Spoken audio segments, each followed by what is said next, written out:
Hello, and thank you for joining for tonight's story. I hope you enjoy. The Circle of the Balete.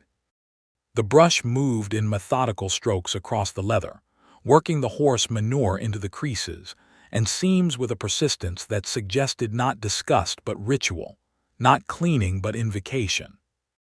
Ricardo Santos sat on the edge of the hotel bed in Manila, 500 miles from the mountains of Quezon where he had last worn these boots, 3 weeks removed from the expedition that had destroyed his career and his sanity and his capacity for sleep, and he scrubbed with a focus that bordered on compulsion. His eyes fixed on the black hairs that emerged from the stitching with each stroke, coarse and wiry and somehow still alive, still growing, still rooted in the leather as if the boots had become soil, had become medium, had become the host for a vegetation that was not plant but animal, not hair but root, not dead but dormant and waiting for the right conditions to sprout. He had not told the hotel staff about the galloping.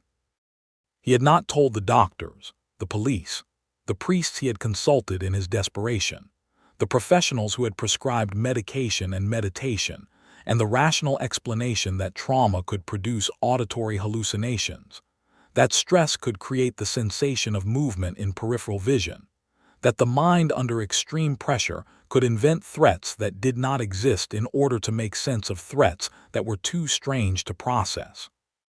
He had told no one because the galloping was not a hallucination, not a memory, not a symptom of any condition that modern psychology could diagnose. The galloping was real.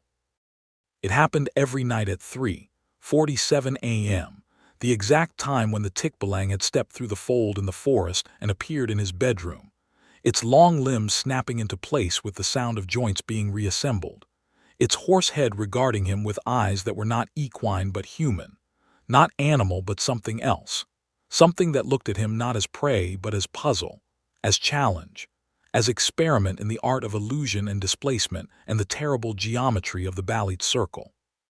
He could hear the hooves now, though it was only 8 in the evening and the city outside his window roared with traffic and music, and the thousand sounds of human habitation that should have drowned out any memory of forest silence.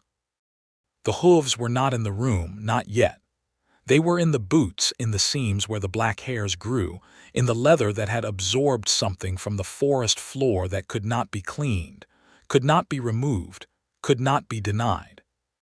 Ricardo scrubbed harder, his hand cramping around the brush, his knuckles white with effort, and he whispered a prayer to Santo Niño that he had learned in childhood, a prayer that had comforted him through typhoons and earthquakes and the ordinary disasters of Filipino life, but that had no power against the thing that waited in the circle of the Balete.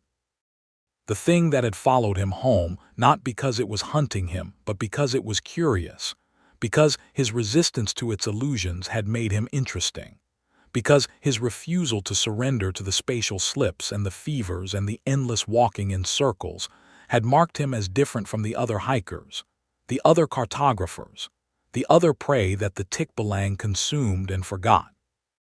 He was still in the circle, he knew now, still trapped in the illusion that he had escaped, that he had returned to Manila, that he had left the forest behind.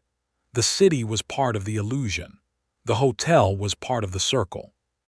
The boots, with their impossible hairs and their phantom galloping, were the tether that kept him connected to the creature's perception, the anchor that prevented him from truly leaving, the reminder that in the deep forest, the only one who knows the way is the one who owns the silence.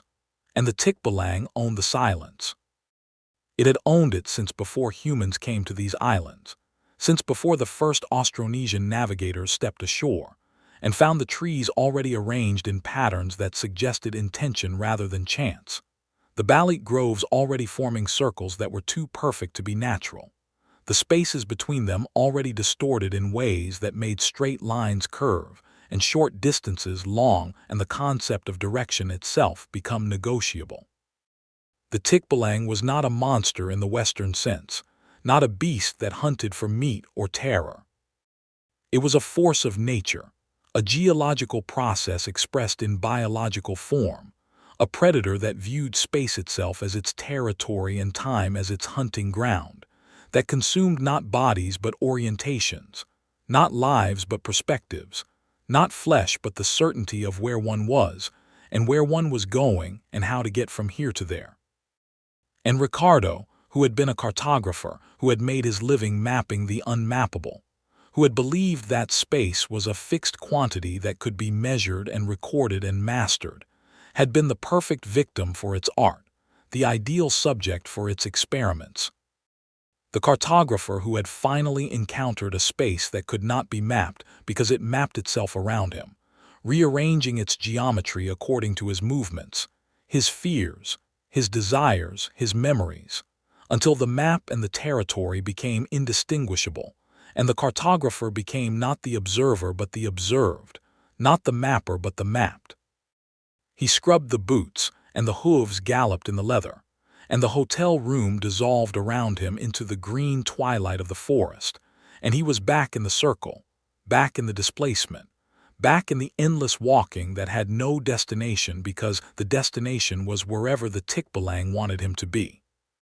And then the illusion snapped back, the city reasserted itself, the traffic noise returned, and Ricardo found himself on the floor of the hotel room, the brush in his hand, the boots beside him, his body shaking with a terror that was not memory but presence, not past but present, not escaped but ongoing.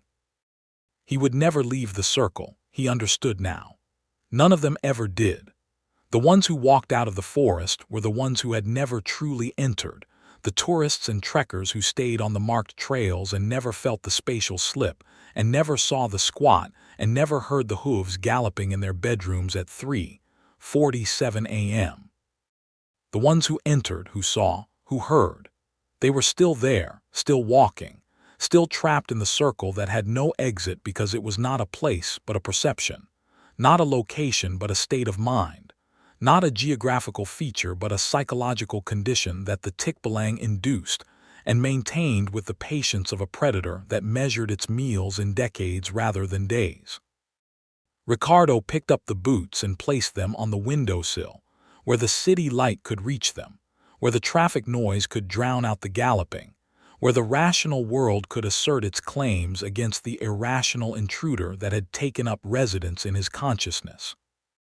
But he knew, as he lay back on the bed and stared at the ceiling and waited for the 3:47 a.m. appointment that would come regardless of his preparations, that the rational world was the illusion and the forest was the reality, that Manila was a dream and the Balete circle was the waking state, that he had been consumed long ago and was only now, in these final moments of lucidity, beginning to understand what consumption meant. The Tikbalang did not kill.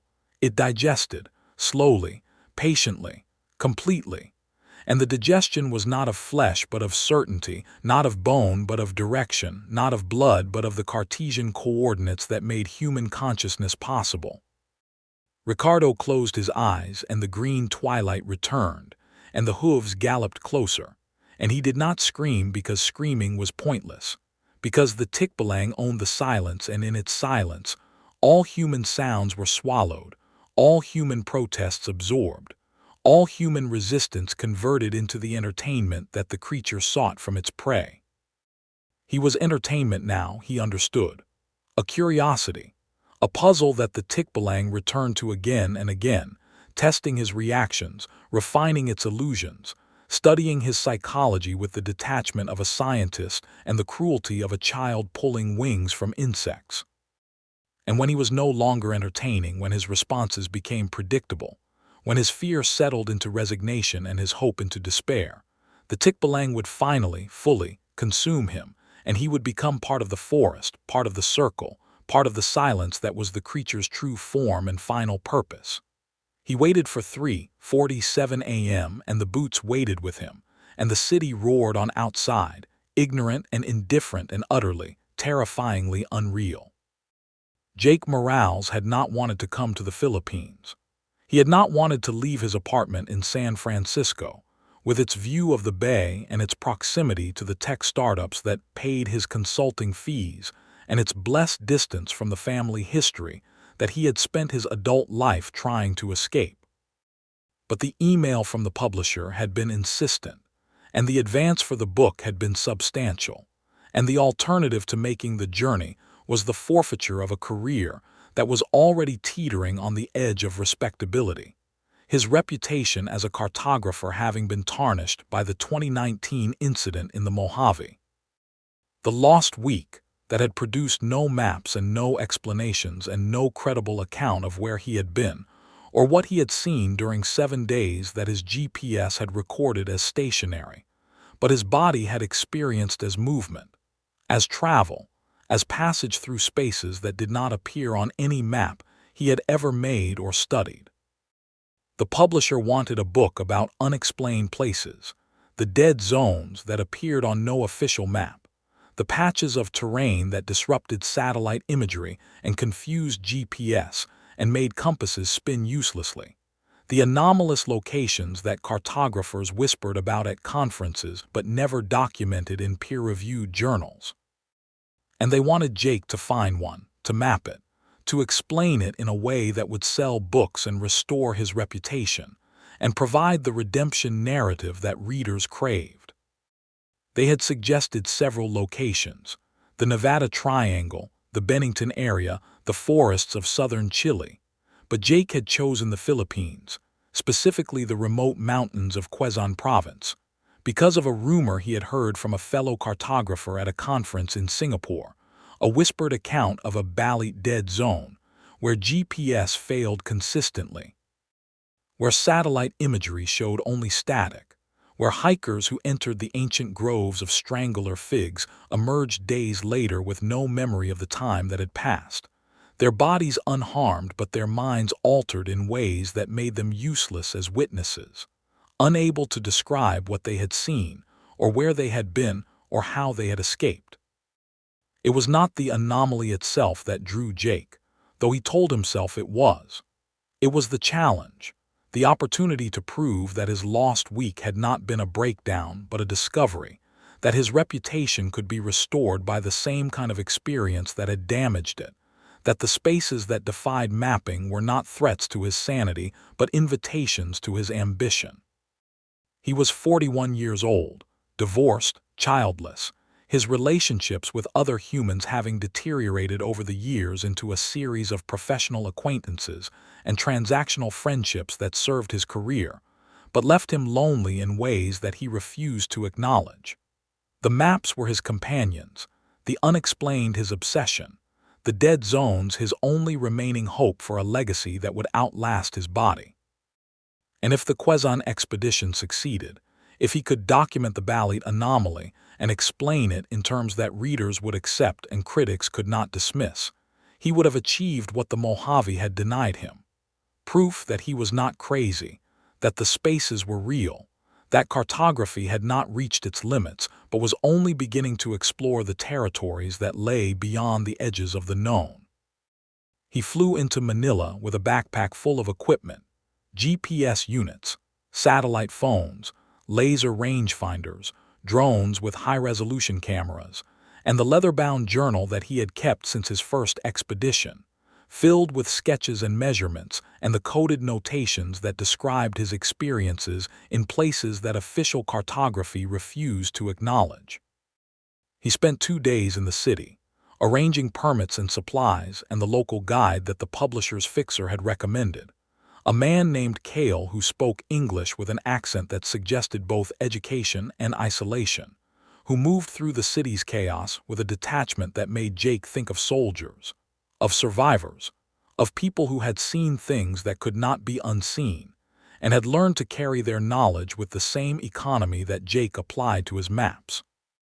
Cale met him at the hotel, a lean man in his 50s with skin the color of stained teak and eyes that did not quite meet Jake's, that looked past him or through him, or around him in a way that suggested he was seeing something else, something that existed at a different frequency than the hotel lobby and the traffic outside, and the ordinary commerce of guide and client.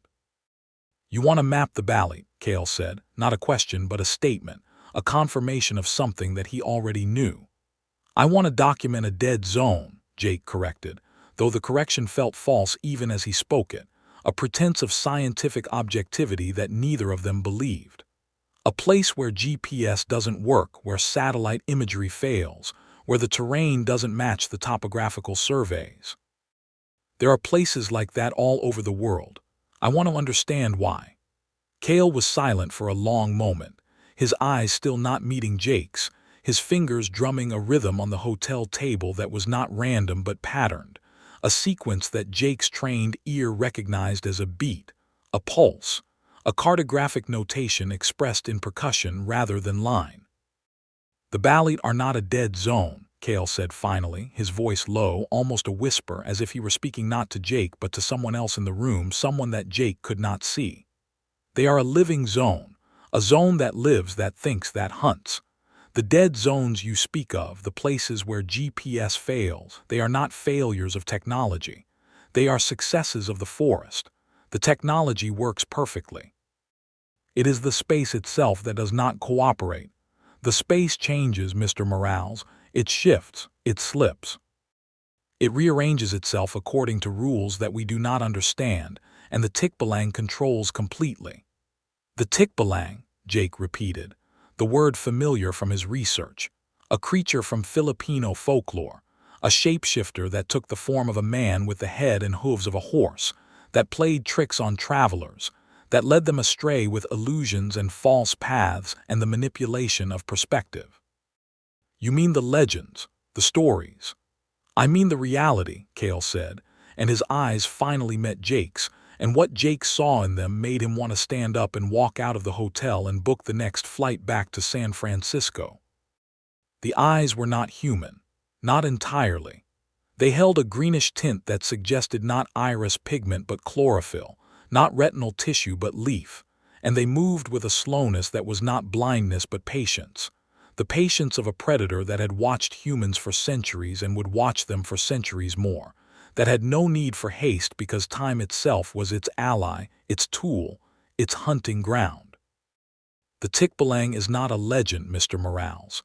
It is the owner of the silence, the one who knows the way because it is the way, the one who makes the paths because it is the paths. And if you enter the Balete without preparation, without protection, without the proper respect, it will take you. Not your body. Your body it will return, eventually, somewhere, confused and dehydrated and raving about things that no one believes.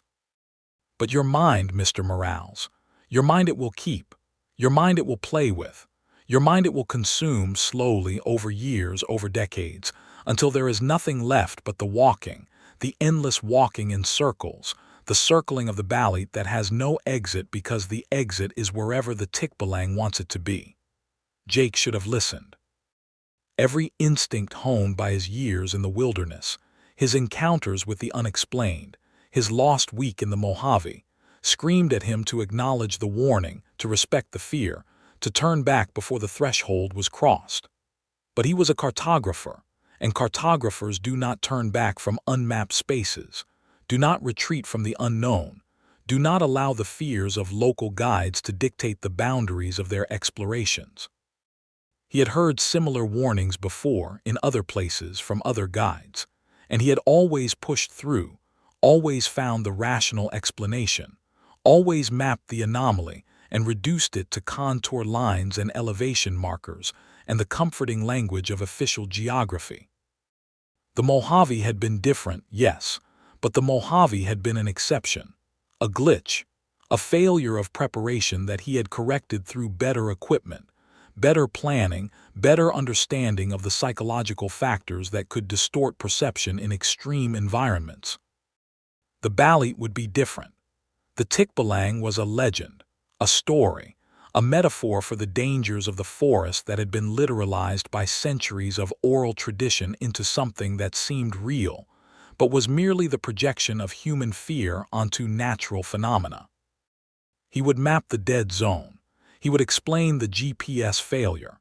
He would write the book that restored his reputation and secured his legacy and proved, once and for all, that Jake Morales was not a man who lost weeks in the desert but a man who found truths that others were too timid to seek. "I'll need the proper equipment," he said, his voice steady, his eyes holding Kale's with a confidence that he did not feel. GPS, satellite phone, cameras, drones. And I'll need you to show me the way to the dead zone. The fastest route, the safest path, the one that will get me in and out before the weather turns. Kale studied him for a long moment, the greenish eyes moving over Jake's face with an assessment that seemed to weigh not his competence but his fate, not his skills but his soul. Then he reached into his pack and produced a bundle of cloth, folded and tied with a cord of braided grass, and he placed it on the table between them with a gesture that was almost ceremonial, almost reverent. "You must wear this," he said. "Inside out, all your clothing. The Tikbalang tricks the eye, Mr. Morales. It makes you see what is not there, not see what is there, walk toward what you should flee from and flee from what you should walk toward. The inverted clothing confuses its perception. It makes you appear to be moving in the opposite direction from your actual movement. It makes the paths seem to lead away from you when they lead toward you and toward you when they lead away. It is not protection, not in the way that walls or weapons are protection. It is confusion, delay. A moment of hesitation that might, if you are quick and lucky and the Tikbalang is distracted, allow you to escape. Jake picked up the bundle, unfolded it, found a shirt and pants and a hat that were ordinary in their cut but strange in their fabric, a weave that felt both coarse and smooth, both natural and artificial, both old and new. The clothing was designed to be worn inside out, the seams exposed, the labels hidden, the surface that should have faced the body now facing the world in a reversal that seemed to Jake more symbolic than practical, more magical than functional. "Inside out," he repeated. "That's the protection. That's the beginning of protection," Kale corrected. "The rest is in your mind, Mr. Morales.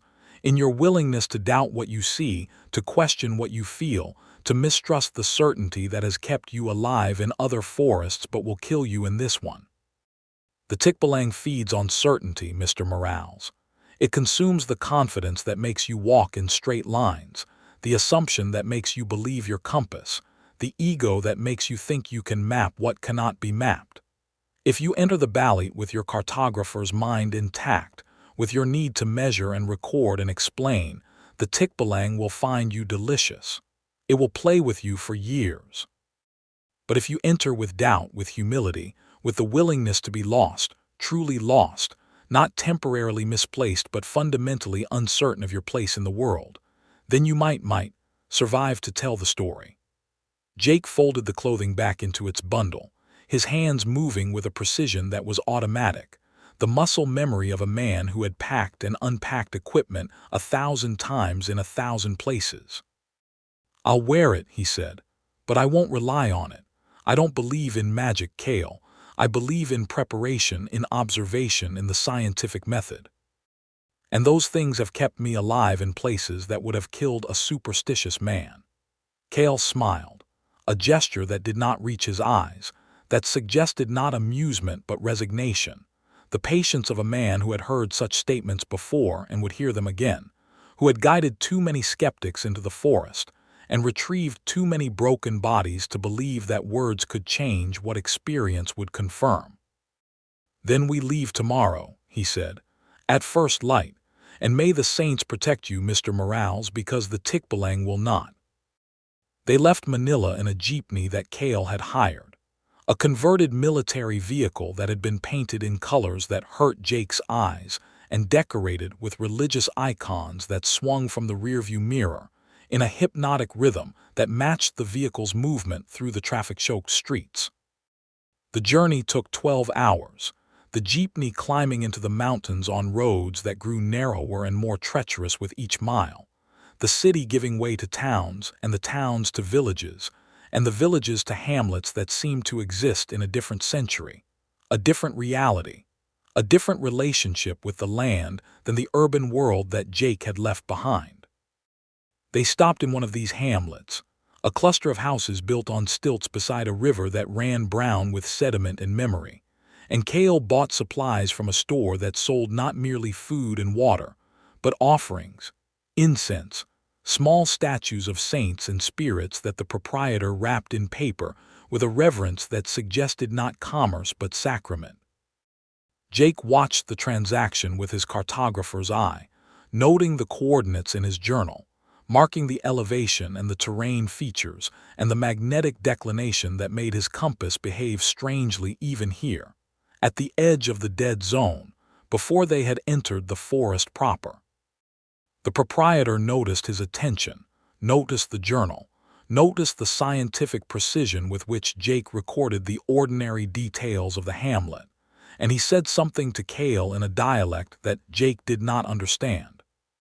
A rapid exchange that ended with Cale shaking his head and the proprietor making a gesture that was not quite a blessing and not quite a ward, a movement of his hands that suggested both protection and dismissal, as if he were sealing Jake's fate while wishing him well on the journey toward it. "What did he say?" Jake asked as they returned to the jeepney, the supplies loaded, the offering stowed in Cale's pack with a care that suggested they were more important than the food and water. "He said you carry the mark," Cale replied, his voice flat, his eyes on the road ahead. "The mark of the mapped. The ones who enter the forest to measure it are the ones the Tikbalang finds most interesting.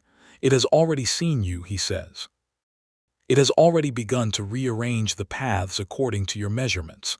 The forest is preparing a map for you, Mr. Morales, a map that leads nowhere but deeper." Jake laughed, a sound that emerged as more nervous than he intended, more brittle than his skepticism required. "I've been preparing for this expedition for months," he said. "I've studied every available satellite image, every topographical survey, every account of the area that I could find. I know these mountains better than most people who have lived here their whole lives. And I promise you, Cale, there's no creature in those forests that can outsmart a GPS and a laser rangefinder." Cale did not answer.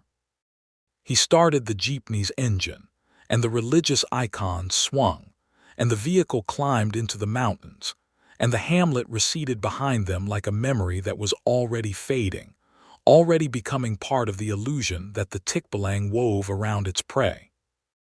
They reached the trailhead at dusk, a parking area that was barely large enough for the jeepney, surrounded by forest that seemed to lean inward, to press against the clearing with a weight that was almost physical, almost intentional, as if the trees were waiting for them to enter before closing the gap behind. Jake unpacked his equipment with the efficiency of long practice, checking each GPS unit, each camera, each drone, recording their initial readings in his journal with a precision that was both professional and compulsive. The cartographer's need to document the world before entering it, to establish a baseline of certainty against which the uncertainty of experience could be measured. The GPS units showed their location with the confidence of technology that had been tested in 1,000 environments, the satellites speaking to the receivers in a language of numbers and coordinates that Jake understood better than human speech. But even as he recorded the readings, he noticed something strange, something that his rational mind tried to dismiss as atmospheric interference, as solar activity, as the normal margin of error that affected all GPS measurements. The coordinates were shifting, not by much, not by miles, but by meters, then tens of meters, then hundreds, the position displayed on the screens drifting slowly across the map like a boat pulled by an invisible current, like a compass needle, responding to a magnetic field that had no source in the known geology. Jake checked and rechecked, replaced batteries, recalibrated units, consulted the satellite phone's independent positioning system, and found the same drift, the same shift, the same slow erosion of certainty that had characterized the Mojave, that had presaged the lost week, that had marked the boundary between the mapped world and the unmapped space beyond. "It's starting," Cale said, his voice barely audible above the forest evening sounds, the cicadas and frogs and the rustling of leaves that seemed to synchronize into a rhythm that was not random but patterned, not nature but composition, a symphony that the forest played for itself, and that humans were not meant to hear. The displacement. "The space is already changing, already slipping, already preparing to receive you. It's interference, Jake insisted, though his voice lacked conviction, though his hands trembled as he packed the GPS units away, though his rationalism was already fraying at the edges where the unexplained pressed against it. Atmospheric conditions. Magnetic anomalies. There's always an explanation. Yes, Cale agreed, and the word was not agreement but acknowledgement, not confirmation but courtesy, the politeness of a man who had learned not to argue with those who would soon learn for themselves. There is always an explanation. The question is whether you will survive to find it.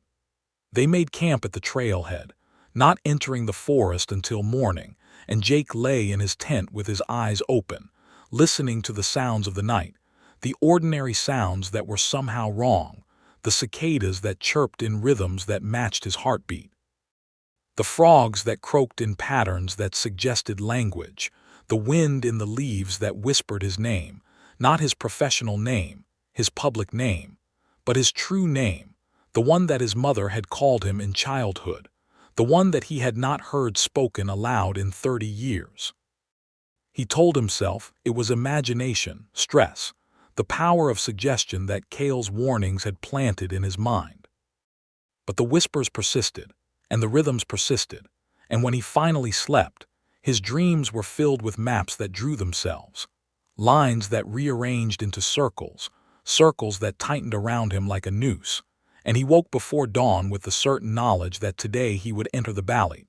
Today he would test his equipment and his rationalism against the displacement that Cale described. Today he would either map the unmappable or be consumed by it.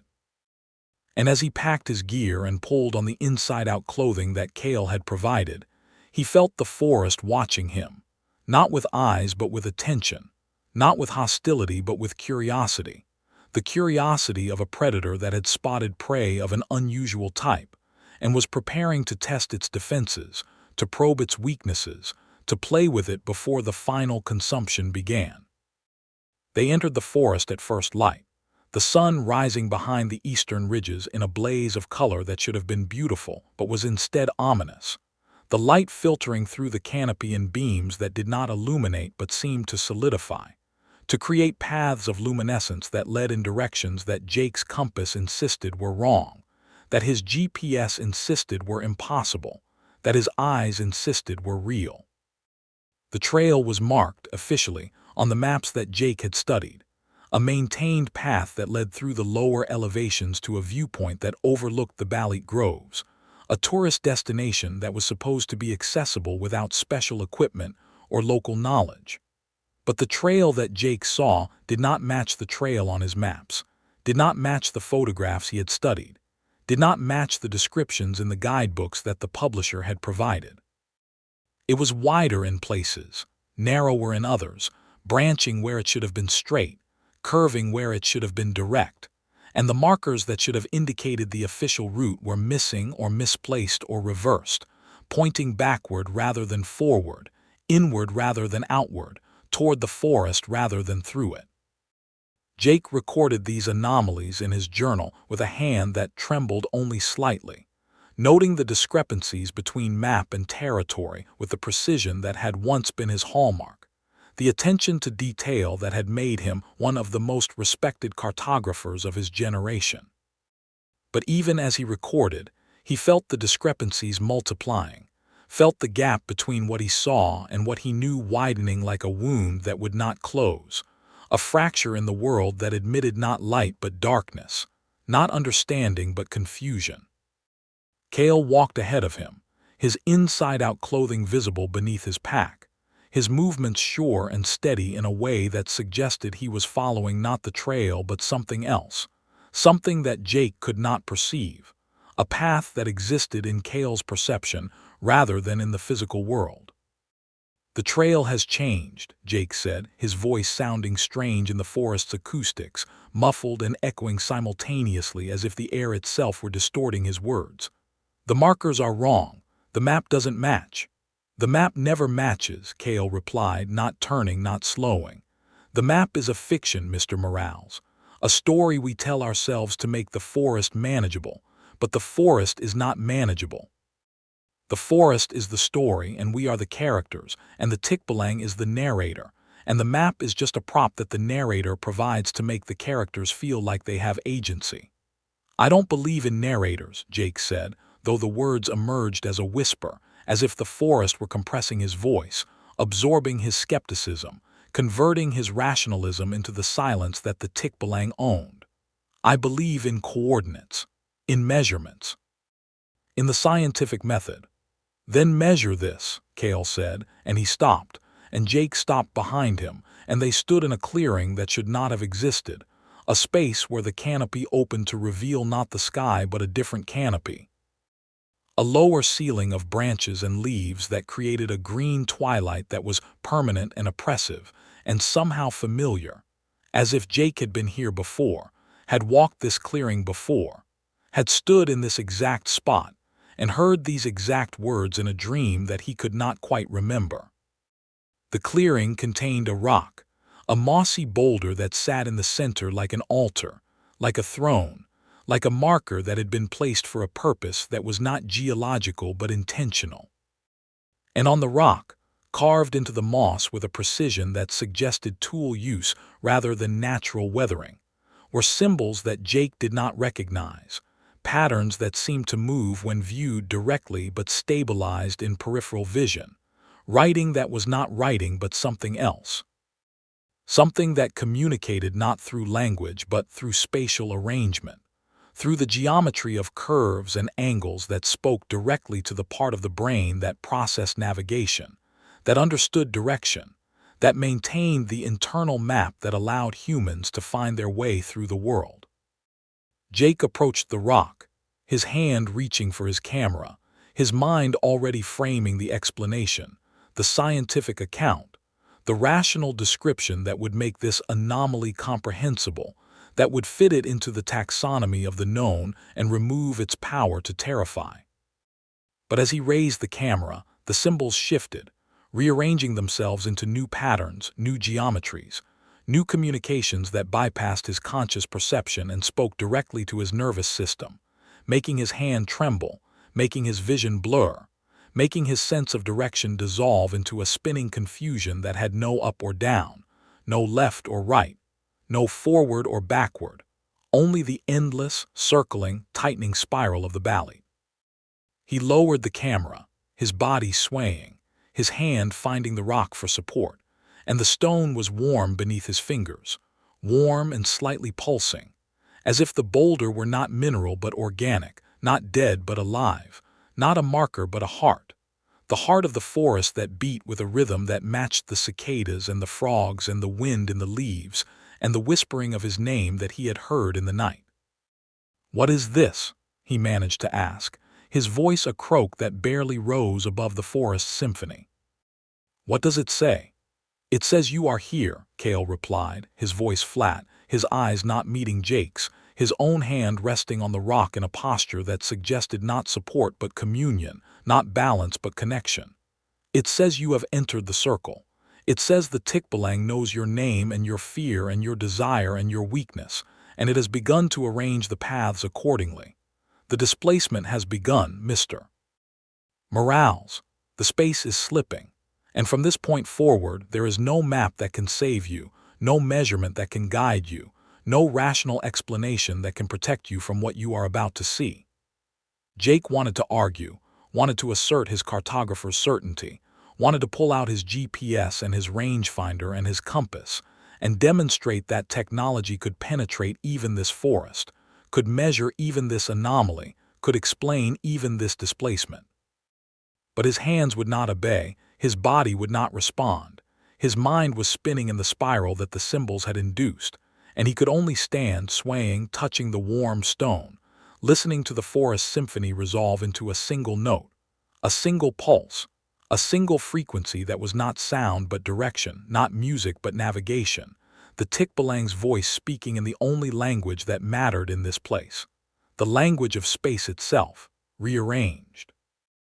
They walked for 4 hours, or what felt like 4 hours, though Jake's watch had stopped at 11:47 and his phone's clock displayed only static, the digital numbers dissolving into patterns that resembled the symbols on the rock, the same spirals and curves that induced the same vertigo, the same loss of direction, the same dissolution of the internal map that had guided him through every other forest in his career.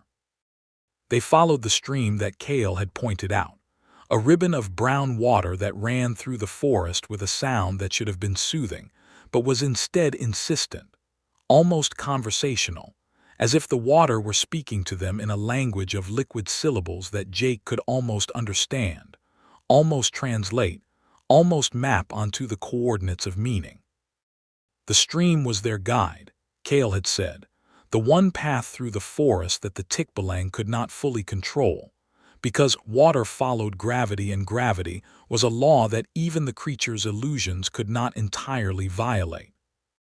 But even the stream was wrong, its course twisting in ways that Jake's memory insisted were impossible, its current flowing in directions that his compass insisted were backward, its source and destination exchanging places in a reversal that made him dizzy, that made him stumble, that made him reach for Cale's arm with a desperation that would have humiliated him in any other context but here, in this green twilight, in this circling forest, seemed merely necessary, merely human, merely the acknowledgement of a limit that had been reached and exceeded. They walked, and the forest changed around them, the trees growing larger, older, more distorted, their trunks swelling with the aerial roots that marked them as balete, the strangler figs that began as epiphytes and ended as killers, wrapping around host trees in an embrace that was simultaneously parasitic and symbiotic, consuming and supporting, destroying and preserving in a relationship that had no parallel in human ethics, no category in human morality. The balete were ancient, Jake saw, older than the forest around them, older than the mountains that contained them, their trunks massive, their canopies dense, their roots extending through the understory in networks that created the circles, the spirals, the geometries that disrupted GPS and confused satellite, and made the space itself become fluid, negotiable, subject to the will of the creature that owned the silence. And in the spaces between the balete, in the gaps where the green twilight was deepest, and the air was thickest with the pheromones of fungal decay and the exhalations of ancient metabolism, Jake saw movement. Not the movement of animals, not the rustling of birds or the scurrying of rodents, but something larger, something deliberate, something that displaced the air itself as it passed, creating ripples in the green twilight that suggested not physical passage but the rearrangement of space, the folding of distance, the manipulation of perspective that Cale had warned him about. "Don't look directly," Cale whispered, his voice barely audible above the stream's liquid conversation. "Don't acknowledge it. Don't give it the satisfaction of your attention. The Tikbalang feeds on recognition, Mr. Morales. It consumes the certainty that makes you see what is real and ignore what is illusion. If you look, if you acknowledge, if you believe, then it has you. Then the displacement becomes permanent, the circle becomes unbreakable, and you walk forever in the forest that rearranges itself around your fear." Jake kept his eyes on the stream, on the brown water that was their only guide, their only anchor, their only connection to a reality that was slipping away with each step, each bend, each reversal of direction that made his internal compass spin uselessly.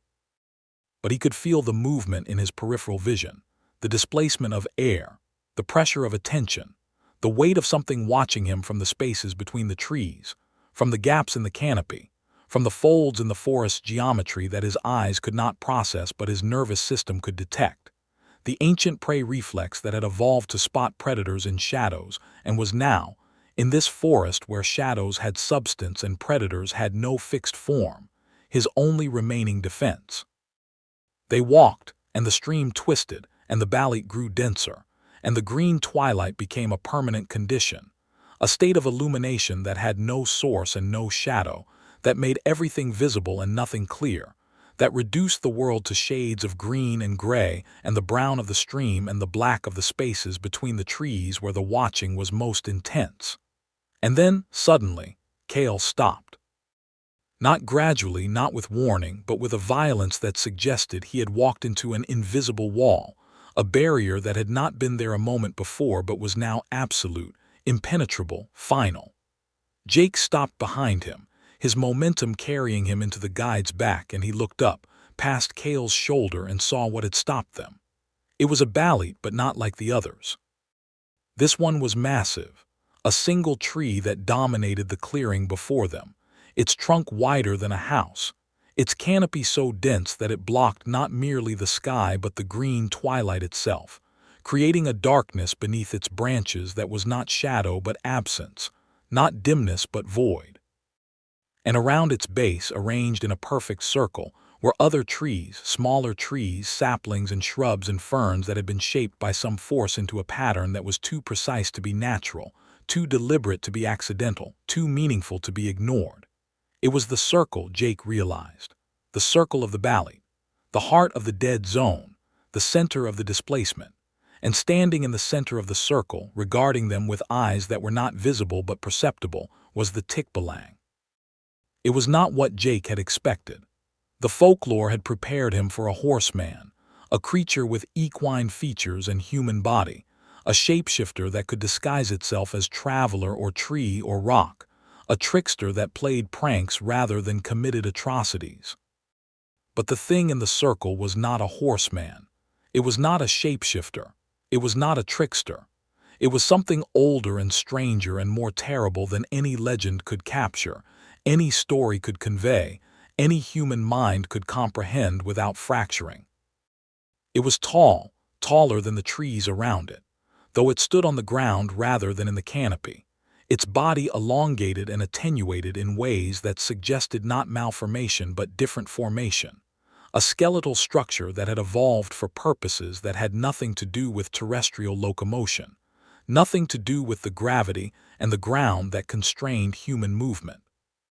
Its limbs were wrong, jointed in too many places, bending in directions that made Jake's eyes water and his stomach clench, and its hands, if they were hands, ended in digits that were too long, too flexible, too numerous, extending from the wrists in a profusion that suggested not grasping but sensing.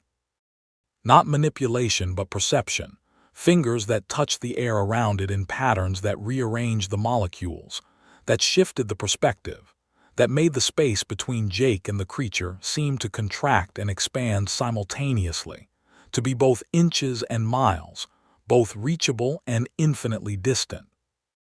And its head, its terrible head, was neither horse nor human but something that combined the worst features of both, the elongated skull and the flat face, and the eyes that were not eyes but holes, not holes but windows, not windows but openings into something that was not behind the face but inside it, a consciousness that looked out through the Tikbalang's features with an interest that was almost scientific, almost artistic, almost the detachment of a sculptor examining marble before applying the chisel. But it was the posture that made Jake fall to his knees, that made his bladder release, that made his mind fragment into the animal responses that preceded thought, that preceded language, that preceded the Cartesian certainty of self and world and the boundary between them. The Tikbalang was squatting, not in the human sense, not the crouch of rest or the posture of defecation, but a folding of its impossible limbs that brought its knees above its head in a grotesque, joint-snapping motion that should have broken bones and torn ligaments and reduced any biological structure to screaming agony. Its knees rose, and its body compressed, and its head descended between its legs, and the overall effect was of something being folded, being packed, being prepared for storage or transport or transformation into a shape that was more compact, more portable, more suited to the spaces between the folds where the creature traveled when it was not manifesting in the visible world. And as it squatted, it unfolded, not by standing but by extending, its knees rising further, its body elongating, its limbs stretching in directions that Jake's visual cortex refused to process, until the creature reached a height that was taller than the balete itself, that dominated the clearing like a tower, like a spire, like a geological feature that had been mistaken for biology, a formation of joint and limb and impossible proportion that suggested not evolution but design, Not natural selection, but intention. A predator that had been shaped by something older than nature for purposes that humans could not comprehend and would not survive to describe. The Tikbalang did not scream. It did not roar. It did not make any sound that Jake's ears could detect. But it breathed, and the sound of its breathing was like two wet stones grinding together, like tectonic plates shifting, like the first moments of an earthquake that would last for centuries. And the sound traveled through the air not as vibration but as pressure, not as noise but as weight, pressing against Jake's chest and making his ribs ache and his heart flutter in a rhythm that was not its own. That matched the grinding of the stones, the shifting of the plates, the endless, patient, geological respiration of a creature that did not need air but used it anyway, that consumed oxygen as a courtesy to the environment it occupied, that exhaled not carbon dioxide but something else, something that smelled of rot and fermentation and the particular sweetness of decay that was not death but transformation, not ending but becoming. Jake could not look away. Kale's warning was forgotten, the peripheral vision strategy abandoned, the inside-out clothing irrelevant against a perception that operated not through sight but through direct manipulation of the nervous system, through the pressure of its breath and the weight of its attention and the endless, patient, grinding sound that made thought impossible, that made resistance futile, that made the only remaining response the surrender that the Tikbalang demanded, the submission that allowed the displacement to become permanent, the circle to become unbreakable, the prey to become part of the predator's design. And in the moment of his surrender, in the instant when his will dissolved and his consciousness fragmented, and his body prepared to become whatever the creature wanted it to be, Jake felt something shift in the Tikbalang's attention, something that was not hunger but curiosity, not consumption but consideration. The predator pausing in its hunt to examine prey that was different from the usual run, that offered something unusual, that might be worth preserving rather than consuming, worth studying rather than digesting, worth keeping in the circle for a longer experiment rather than ending quickly in the usual way. The grinding stopped. The pressure eased. The Tikbalang's impossible head tilted, a gesture that was almost human, almost quizzical, almost the expression of a scientist who has observed an unexpected result and is recalibrating the experiment accordingly. And then it spoke, not with voice but with presence, not with words but with concept, a direct transmission into Jake's consciousness that bypassed his ears and his language centers and his rational mind to communicate with something older, something deeper, something that understood before thought could interfere. You measure, the Tikbalang said, and the concept carried with it not contempt but interest, not mockery but appraisal, the curiosity of a predator that had encountered a new type of prey and was determining its optimal use. You map, you record.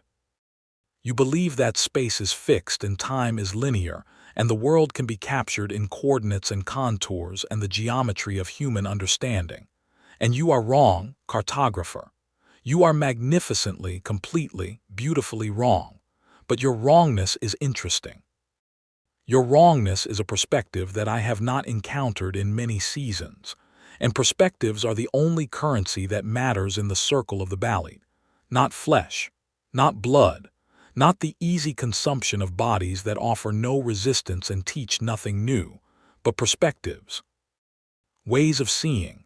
Minds that organize space differently, that map differently, that perceive the forest as something other than what it is. You, Jake Morales, have a perspective that I want, a perspective that I will keep. A perspective that I will study and reshape and eventually incorporate into my own perception, adding your maps to my maps, your measurements to my measurements, your wrongness to my rightness until there is no difference between us, no boundary, no separation between the cartographer and the territory, the mapper and the mapped. This is what I offer you, not death, not consumption, but incorporation, expansion, the addition of your perspective to my own, your human geometry to my forest topology, your linear time to my circular eternity, And in exchange, I offer you what no human has ever achieved, the true map. The map that shows not what is, but what could be. The map that reveals the spaces between the spaces, the folds where distance collapses, the circles where time returns to itself, and the exit is also the entrance and the beginning is also the end. You want to map the dead zone, cartographer. I will show you the dead zone from the inside. I will show you what your instruments cannot detect, and your science cannot explain, and your courage cannot survive. And when you have seen it, when you have understood it, when your perspective has been added to mine and your maps have been rewritten in the language of the Balete, then you will be free. Not to leave, never to leave. The circle has no exit, but to stay and to see and to know and to be known in a way that no human has ever been known before. This is my offer, Jake Morales. My proposal, my bargain. What do you say? Jake wanted to refuse. Every fiber of his being, every lesson he had learned, every principle he had defended, screamed at him to reject the offer, to fight the presence, to resist the incorporation that the Tikbalang proposed with a politeness that was more terrible than any threat could have been. But his body would not obey. His voice would not emerge. His mind, confronted with a creature that operated on principles beyond his comprehension, a predator that offered partnership rather than consumption, a force of nature that proposed exchange rather than destruction, could find no response that was adequate, no refusal that was sufficient, no resistance that was meaningful against an entity that defined the space within which all responses were possible. He knelt in the circle of the Balete, his body shaking, his bladder empty, his dignity shattered, and he felt the Tikbalang's attention focus on him with an intensity that was almost physical, almost sexual, almost the pressure of a lover who was waiting for consent but would not wait forever. And in the space between the offer and the acceptance, in the moment of hesitation that was the last remaining territory of his free will, Jake heard something that broke the spell, that shattered the Tikbalang's attention, that created a gap in the predator's focus wide enough for a single thought, a single memory, a single fragment of the humanity that the creature was trying to consume. He heard Kale scream. Not a scream of fear, but a scream of defiance, a scream of rage, a scream that contained words in a dialect that Jake did not understand, but that his nervous system recognized as prayer, as invocation, as the calling of powers that were older than the Tikbalang and potentially stronger, the spirits of the land that the creature had displaced but not destroyed, the guardians of the forest that had been pushed to the margins but had not surrendered. Kale's scream cut through the grinding sound, through the pressure of the Tikbalang's breath, through the dissolution of Jake's will. And in the moment of the scream, Jake's hand found something in his pocket, something that he had forgotten he carried, something that had been with him since Manila and that the Tikbalang's presence had not detected, had not accounted for, had not incorporated into its offer because it was too small, too ordinary, too human to register as significant. It was his compass.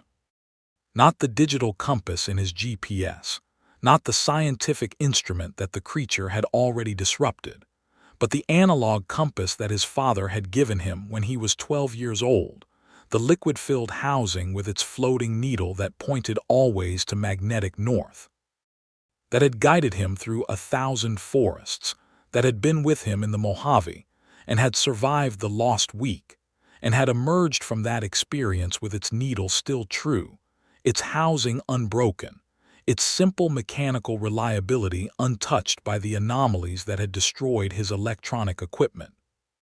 His hand closed around the compass, and the needle was spinning, spinning uselessly in the Tikbalang's field, but it was still spinning, still moving, still attempting to find north in a space where north did not exist, and the attempt itself, the persistence of the needle's movement, the refusal of the simple machine to surrender to the complexity of the creature's displacement, broke something in Jake's mind, restored something in his will, created a crack in the Tikbalang's offer that was wide enough for resistance, for refusal, for the single word that emerged from his throat with a force that surprised them both. No, The Tikbalang's head snapped toward him, the impossible joints of its neck crackling like dry wood, and the pressure returned, doubled, tripled, a weight that made Jake's ribs creak and his vision blur and his consciousness flicker on the edge of extinction. But the word was out, the refusal was spoken, the bargain was rejected, and in the rejection, Jake found a strength that he had not known he possessed, a courage that came not from confidence but from despair, a defiance that was not heroic but merely human. The stubbornness of a species that had survived not through intelligence or strength or speed, but through the simple refusal to accept the terms of extinction, the insistence on negotiating even when negotiation was impossible, the belief that there was always another way even when all ways seemed closed. "No," he said again, and the word was louder now, stronger, more certain, and his hand clutched the compass with a grip that made the housing crack, the liquid spill, the needle freeze in its final position, pointing not to magnetic north but to something else. Something that Jake could not identify, but that the compass, in its last mechanical act, insisted was real, was fixed, was a direction that could be followed even in the circle of the Balete, even in the displacement, even in the space where the Tikbalang owned the silence and determined the way. The creature's pressure increased, the grinding sound resumed, the impossible body began to fold itself into the squatting posture that preceded the final consumption, and Jake felt his mind beginning to fragment, his will beginning to dissolve, his perspective beginning to slip away into the Tikbalang's vast, ancient, patient consciousness. But he held onto the compass, held onto the crack in its housing, held onto the memory of his father's hand placing it in his palm and saying, with a seriousness that the 12-year-old Jake had not understood but the 41-year-old Jake finally comprehended, "This will always point you home. No matter where you are, no matter what happens, follow the needle and you will find your way back." The needle was broken, the compass was destroyed, the liquid had spilled and the housing had cracked, and the mechanism that had guided him through 1,000 forests was now a useless artifact, a relic of a technology that had failed in the face of a force that operated on principles beyond magnetism and metallurgy. But the memory remained, the gesture remained, the promise remained. And in the memory, in the gesture, in the promise, Jake found the strength to stand, to face the Tikbalang, to speak the third and final no. That was not refusal but declaration, not resistance but identity. The assertion of a self that could not be consumed, because it was not a perspective to be incorporated but a person to be respected, a human being with a name and a history, and a will that transcended the creature's ancient hunger for novelty and its endless, patient, grinding consumption of everything that made life worth living. "My name is Jake Morales," he said, and the words emerged clearly, strongly, certainly in the space between the Tikbalang's pressure and his own resistance. "I am a cartographer. I map the world, and I do not accept your offer. I do not accept your terms. I do not accept your circle." The Tikbalang paused. The grinding stopped.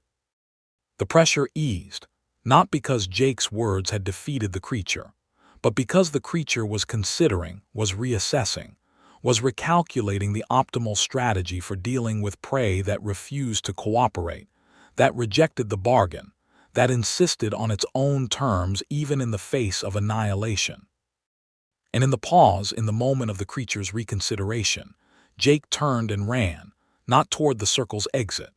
There was no exit, there was no direction, there was no path that led out of the Balete, but toward Kale, toward the guide who had screamed and prayed and created the gap in the Tikbalang's attention that had allowed Jake to refuse, to resist, to remember who he was and what he valued, and what he was willing to die for rather than surrender.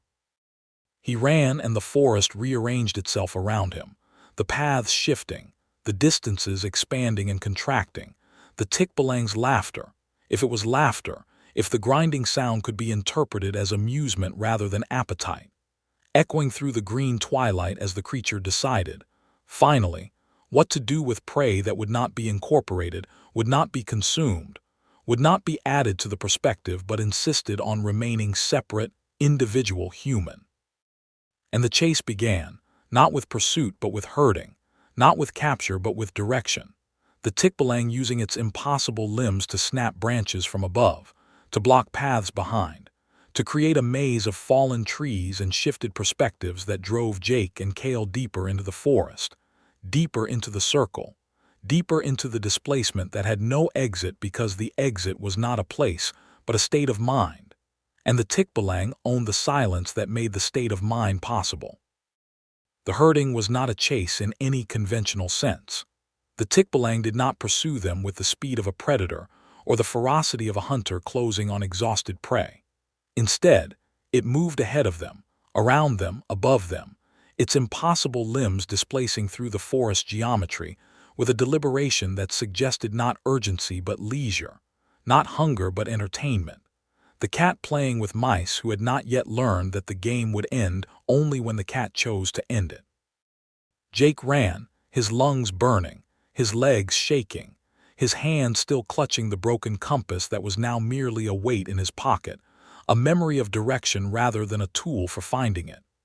Kale ran beside him, or ahead of him, or behind him. The displacement made relative position meaningless, made companionship a luxury that the forest's rearranging geometry could not sustain. They were together and apart simultaneously, visible to each other and invisible, within shouting distance and separated by miles, their voices reaching each other with a clarity that suggested proximity, while their bodies moved through spaces that should have placed them continents apart. The Tikbalang's laughter, if it was laughter, followed them, a grinding sound that seemed to come from all directions at once, from the ground beneath their feet and the canopy above their heads and the air between the trees, a three-dimensional mockery that surrounded them like a cocoon, like a cell, like the circle that had no exit because the exit was wherever the creature wanted it to be. Jake tried to maintain his cartographer's discipline, tried to record their path in his mind, tried to hold onto the landmarks and the stream crossings, and the patterns of vegetation that should have allowed him to reconstruct their route, to find their way back, to escape the displacement through the application of memory and logic and the scientific method that had never failed him before. But the landmarks changed. The stream crossings reversed themselves, the water flowing uphill, the current carrying them not downstream but upstream, not away from the source but toward it, not toward the exit but deeper into the heart of the forest where the balete grew oldest and the green twilight was deepest, and the Tikbalang's power was absolute. The vegetation shifted, the trees changing species with each glance, the oaks becoming pines, becoming palms, becoming trees that Jake did not recognize, that existed in no taxonomy, that were the Tikbalang's creations, its illusions, its projections of a forest that existed not in physical space, but in the creature's perception, a perception that it was sharing with them, forcing them to inhabit, making them see the world as it saw it rather than as it was.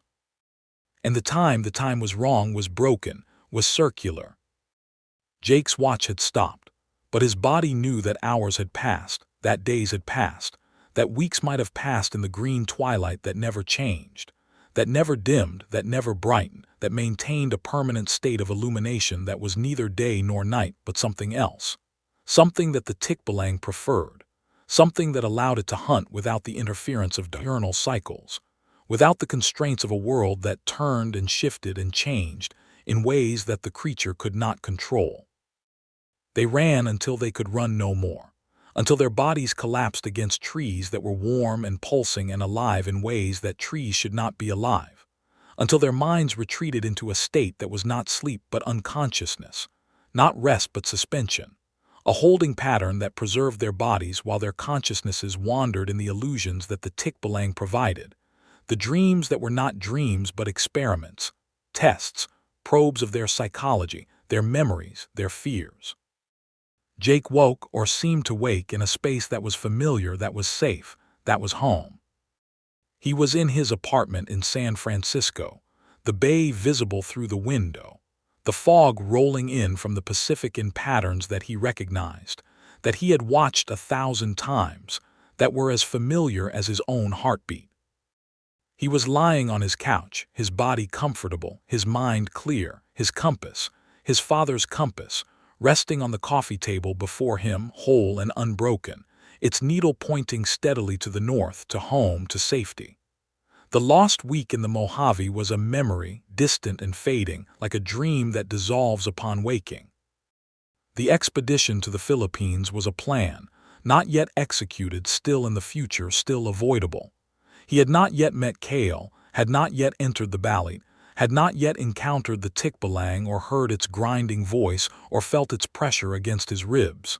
He was safe. He was home. He was free. And then he saw the boots. His hiking boots, the ones he had worn in the Mojave, the ones that had survived the lost week and come back with him, the ones that he had cleaned and stored and tried to forget. They were sitting by the door, and they were not empty. They were filled with something that moved, something that rustled, something that made a sound like dry leaves rubbing together, like branches creaking in wind, like the hooves of a horse galloping on a surface that was not ground but something softer, something that gave way beneath each step, something that absorbed the impact and converted it into the grinding sound that Jake now recognized as the Tikbalang's breath. He looked at the boots, and the boots looked back, or something inside the boots looked back. Eyes that were not visible but perceptible, a presence that was not physical but intentional. The Tikbalang's attention focused on him with an intensity that suggested the apartment was not real. The bay was not real. The safety was not real. And he was still in the forest, still in the circle, still trapped in the displacement that had no exit because the exit was wherever the creature wanted it to be. "This isn't real," Jake said, and his voice was steady, stronger than he felt, the cartographer's discipline asserting itself against the illusion, the scientific method resisting the creature's manipulation. "This is a dream, a projection, a psychological siege designed to break my will, but I know the difference between map and territory, Tikbalang. I know that this apartment is not my apartment, that this bay is not San Francisco Bay, that this safety is not safety but merely the illusion of it, and I reject it. I reject your offer. I reject your incorporation. I reject your perspective." The boots moved. The thing inside them unfolded, joint by joint, limb by limb. The impossible geometry of the Tikbalang's body emerging from the confined space in a way that should have been impossible, that violated every principle of volume and mass and the conservation of matter. But that was merely another aspect of the creature's displacement, its ability to rearrange space around itself, to fold distance, to make the impossible not merely possible, but inevitable. The Tikbalang stood in his apartment, its head brushing the ceiling, its limbs extending through the walls into spaces that Jake could not see, its grinding breath filling the room with a pressure that made the windows crack and the furniture shake, and the bay outside dissolve into the green twilight of the forest, the permanent twilight that was the creature's preferred medium, the environment that it controlled completely. "You resist," the Tikbalang said, and the concept was not impressed but intrigued, not frustrated but entertained, the scientist observing an unexpected result and recalibrating the experiment. "You resist more than any prey I have encountered in many seasons. Your perspective is strong, cartographer. Your map of yourself is fixed, resistant to revision, determined to maintain its boundaries even when the territory has changed completely. This is interesting. This is valuable. This is worth preserving rather than consuming. But preservation requires cooperation, Jake Morales. Preservation requires that you stop running, stop resisting, stop insisting on a self that is separate from the forest, from the circle, from me. And if you will not cooperate voluntarily, then I will make you cooperate. I will break your map. I will redraw your territory. I will show you perspectives that will shatter your certainty and rebuild it in my image. And when the rebuilding is complete, when your self has been incorporated into my perception, when your resistance has been converted into the entertainment that sustains me, then you will thank me. Then you will understand that the incorporation was not destruction, but enhancement, not loss but gain, Not the end of your perspective, but its expansion into something larger, older, more true than the narrow cartography of human understanding. The creature reached for him, its too many fingers extending through the space that separated them.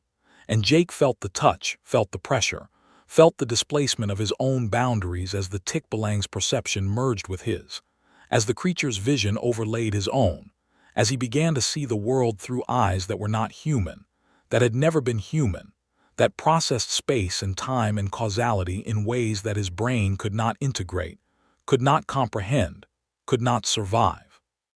He saw the forest from above, from the canopy, from the perspective of a creature that did not walk through space but rearranged it, that did not hunt through time but folded it, that had watched humans come to these islands and would watch them leave, that had incorporated countless perspectives and would incorporate countless more, that was neither evil nor good but simply other, a force of nature that operated according to principles that had no relationship to human morality, human values, human needs.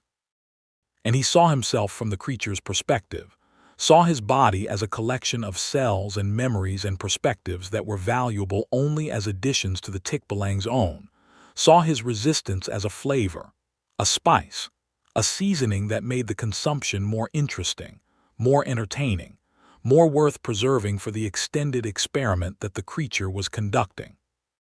He saw his own death, not as an ending but as a transition, a transformation, a translation from the language of human existence into the language of the balete, the circle, the displacement. And he saw his own survival, not as escape but as integration, not as freedom but as incorporation, the preservation of his perspective within the Tikbalang's vast, ancient, patient consciousness, where he would exist not as Jake Morales but as a component, a memory, a flavor in the creature's endless feast of experience. The vision was too much. The perspective was too alien. The displacement of his boundaries was too complete, too violent, too irreversible. Jake screamed, and the scream broke the illusion, shattered the apartment, dissolved the bay and the couch and the compass that was not broken, and he was back in the forest, back in the green twilight, back in the circle of the balete where Kale was shaking him, was slapping him, was screaming his name in a voice that was hoarse with terror and raw with desperation. "Wake up," Kale was saying. "Wake up, Mr. Morales. Don't let it have your mind. Don't let it into your dreams. The Tikbalang feeds on sleep, on the unconscious, on the part of you that doesn't resist. If you sleep, if you dream, if you let your guard down for even a moment, it will consume you completely. It will digest your perspective and add it to its own, and you will be gone, Mr. Morales. You will be gone and no one will ever find you, not your body and not your mind and not even the memory of who you were." Jake opened his eyes, his human eyes, his cartographer's eyes, and the green twilight flooded back in, the forest reasserted itself, the displacement resumed its hold on his perception. But something had changed. The Tikbalang's touch, the creature's vision, the merging of perspectives that had occurred in the dream, it had left a mark, a residue, a connection that Jake could feel like a thread in his mind, a tether that linked him to the creature's consciousness even in waking, even in resistance, even in the stubborn refusal to surrender that was his only remaining defense. He could feel the Tikbalang's attention, feel its interest, feel its amusement at his resistance, its appreciation of his entertainment value, its calculation of how long he could be preserved before the final consumption. And he could feel, too, something else, something that the creature had not intended to share, something that had leaked through the connection during the merging of perspectives, the Tikbalang's fear. Not fear of Jake, not fear of humans, not fear of any predator or threat that existed in the physical world, but fear of something else, something that existed in the spaces between the folds, in the circles within the circles, in the deeper layers of the forest's geometry where even the Tikbalang did not go, where older powers waited, where the true owners of the silence lived in patience that exceeded the creature's own. The Tikbalang was not the apex predator, Jake realized. It was a servant, a steward, a caretaker of the circle that served something larger, something older, something that had created the displacement and granted the Tikbalang its power in exchange for its service, its entertainment, its endless consumption of perspectives that fed the deeper hunger, the older silence, the ultimate owner of the Balete. This knowledge was not useful, not immediately, not in any way that Jake could translate into action or strategy or escape. But it was knowledge, and knowledge was what Jake did, what Jake was, what Jake had built his life around, and in the knowledge he found a foothold, a purchase, a place to stand in the sliding geometry of the forest that might, with time and luck and the stubbornness that had carried him through the Mojave, allow him to climb back to something like certainty, something like direction, something like the map that would show him the way out of the circle.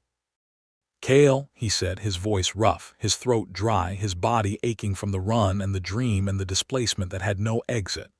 "Kale, I saw something. In the dream, in the creature's mind, there's something else, something older. The Tikbalang isn't the top of the food chain, it's a servant, a caretaker. And if we can reach what it serves, if we can communicate with the deeper power, the older silence, maybe we can bargain, maybe we can find an ally. Maybe we can turn the Tikbalang's own system against it." Kale stared at him, his greenish eyes wide, his bark skin patches pale in the green twilight, his body trembling with exhaustion and fear, and the disbelief that came from hearing a client propose the impossible, the unthinkable, the strategy that no guide had ever attempted because no guide had ever survived the attempt. "You are mad," Kale whispered, "or brave, or both. The thing you speak of, the deeper power, the older silence, it has no name that humans can pronounce. It has no form that human eyes can see. It is the forest itself, Mr. Morales. The collective consciousness of the Balete, the accumulated awareness of all the trees and roots and fungi and the things that live between them. It does not bargain. It does not ally. It consumes slowly, completely, eternally, and the Tikbalang is merely its digestion, its process, its way of breaking down the complex perspectives of human consciousness into the simple nutrients that the forest requires. To seek it is to seek death. To communicate with it is to offer yourself as fertilizer. And to believe that you can turn it against the Tikbalang is to believe that a mouse can turn a cat against its own stomach." "Then what do we do?" Jake asked, his voice rising, his cartographer's frustration breaking through the discipline, the need for action, for strategy, for the map that would show the way out of this impossible situation. "If we can't bargain, can't ally, can't escape, what's left? What option remains?" Kale was silent for a long moment, his eyes moving over the forest around them, the trees that leaned in, the green twilight that pressed down, the grinding sound that was never entirely absent, the Tikbalang's attention that was never entirely withdrawn. Then he reached into his pack and produced something that Jake had not seen before, something that had been hidden, protected, preserved for a moment of ultimate desperation. It was a mirror. Not a modern mirror, not glass and silver and aluminum backing, but an ancient thing, a disk of polished obsidian that reflected the green twilight with a darkness that was not absence but depth, not emptiness but fullness, the concentrated essence of the forest's own perception rendered in volcanic glass. "Your inside-out clothing," Kale said, his voice barely audible. "It confuses the Tikbalang sight. But this confuses itself. The Tikbalang is a creature of pride, Mr. Morales, of vanity, of the absolute certainty that its illusions are perfect, that its perceptions are complete, that its displacement of space is total and unchallengeable. But the mirror shows it what it cannot perceive, its own reflection, not as it believes itself to be, but as the forest sees it. And the forest's vision is not flattering. The forest's vision is true. And truth, for a creature of illusion, is the most terrible weapon imaginable." Jake took the mirror, his hand trembling, the obsidian cold against his palm, the darkness of its surface seeming to absorb the green twilight rather than reflect it, to pull the light into itself and convert it into something else, something that was not illumination but revelation, not visibility but understanding. "How do we use it?" he asked. When do we use it? When the Tikbalang takes form, Kale replied. When it manifests fully, when it folds space around itself to create the body that we see, when it is most confident, most present, most real. That is when it is most vulnerable. That is when the mirror can show it the truth of what it is, and in that truth destroy the confidence that sustains its illusions. But the mirror has a cost, Mr. Morales. The truth it shows is not selective. It shows the Tikbalang's true form, yes, but it also shows yours. It shows what you are becoming, what the displacement has made of you, what the forest's digestion has already accomplished. And that truth may be more than you can bear. Jake looked at the mirror, at the darkness that was not empty, at the depth that was not void, and he felt the tears running down his face, the grief for the self that he was losing, the cartographer that was being consumed, the human that was being digested into something that would not be Jake Morales but merely a perspective, a flavor, a memory in the Tikbalang's endless feast. But he also felt something else, something that the grief had not destroyed, that the fear had not consumed, that the displacement had not erased. He felt the stubbornness, the refusal, the human insistence on meaning, on direction, on the map that showed the way even when the territory had become unmapeable. He felt the compass, broken in his pocket, its needle frozen in its final position, pointing to something that was not magnetic north but was nevertheless real, nevertheless fixed, nevertheless a direction that could be followed if one had the courage to follow it. And he felt most strongly, most clearly, most humanly, the memory of his father's hand placing the compass in his palm, saying, "Follow the needle and you will find your way back." The needle was broken. The compass was destroyed. The direction was uncertain. But the memory remained. The promise remained. And in the memory and the promise, Jake found the strength to close his fingers around the mirror, to stand up in the green twilight, to face the forest that had become his enemy and his captor and his potential executioner, and to say, with a voice that was steady and strong and completely, utterly, defiantly human, "Show me. Show me what I am becoming. Show me what the Tikbalang truly is. And then, by God or by luck or by the sheer stubbornness that has kept me alive through every other forest in this world, I will find a way to use that truth against both of us."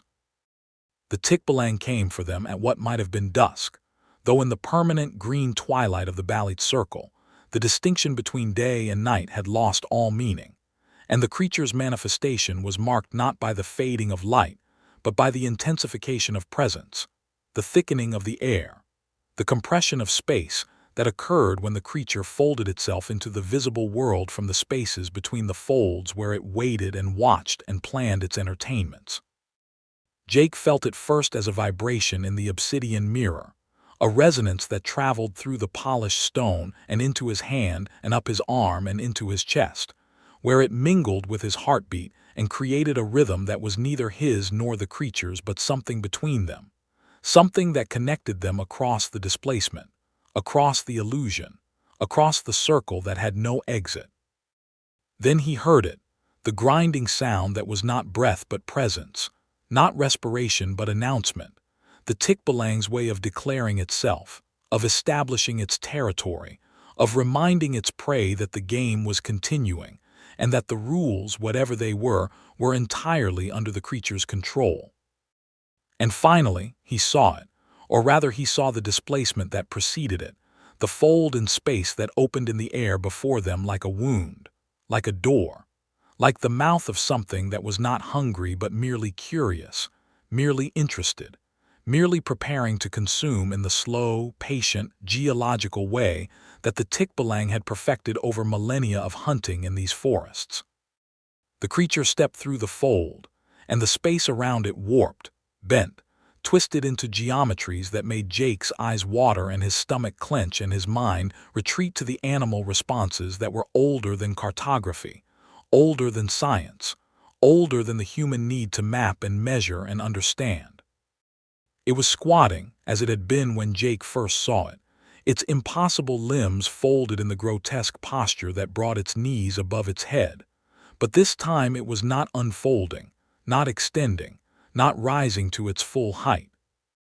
It remained in the squat, and the squat was worse than the standing, because in the squat, the creature was compact, dense, focused, all of its attention concentrated into a space that was small enough to be overwhelming, intense enough to be crushing, present enough to make the air itself seem solid, seem heavy, seem like a medium that was not breathable but merely survivable, and only just. The Tikbalang regarded them with its whole eyes, its window eyes, its openings into something that was not behind the face but inside it, and Jake felt the assessment, the appraisal, the calculation of their entertainment value, their resistance potential, their worth as subjects for the extended experiment that the creature was conducting. And he felt, too, the impatience, the hunger, the desire to move from the preliminary phases of the hunt to the main event, from the herding and the dreaming and the psychological siege to the final consumption, the incorporation, the addition of their perspectives to the creature's endless collection. "You have resisted longer than most," the Tikbalang said, its voice not audible but perceptual, a direct transmission into Jake's consciousness that bypassed his ears and spoke to something deeper, something that the creature's earlier touches had created, a channel that connected them now whether Jake wanted the connection or not. "Your perspective is strong, cartographer. Your map is fixed, but it is also narrow, limited, confined to the geometries that your species understands, and I have grown tired of probing its limits. I wish to break them. I wish to show you what lies beyond the edges of your map, in the spaces that your instruments cannot detect and your science cannot explain. I wish to add your perspective to my own, not as a flavor but as a foundation, a cornerstone, a new dimension in the perception that I have built over millennia of consumption. And to do that, I must break you completely, not gradually, not carefully, not with the patience that I have shown until now, but suddenly, violently, irreversibly. I must shatter your map, Jake Morales, and in the shattering, release the perspective that lies trapped within your stubborn, limited, beautiful human certainty." The creature extended one of its too many fingers, and the space between them contracted, the distance that had been meters becoming centimeters, then millimeters, then nothing at all. The Tikbalang's digit touching Jake's forehead with a pressure that was not physical but perceptual, not force but information. A direct download of the creature's vision into Jake's brain, a flood of perspective that overwhelmed his senses, dissolved his boundaries, began the breaking that the Tikbalang had promised. Jake felt himself falling, not through space but through perception, not downward but inward, into the depths of his own consciousness where the creature was waiting, where the displacement was absolute, where the circle tightened around him like a noose, like a trap, like the final embrace of a predator that had tired of the chase and was ready to consume.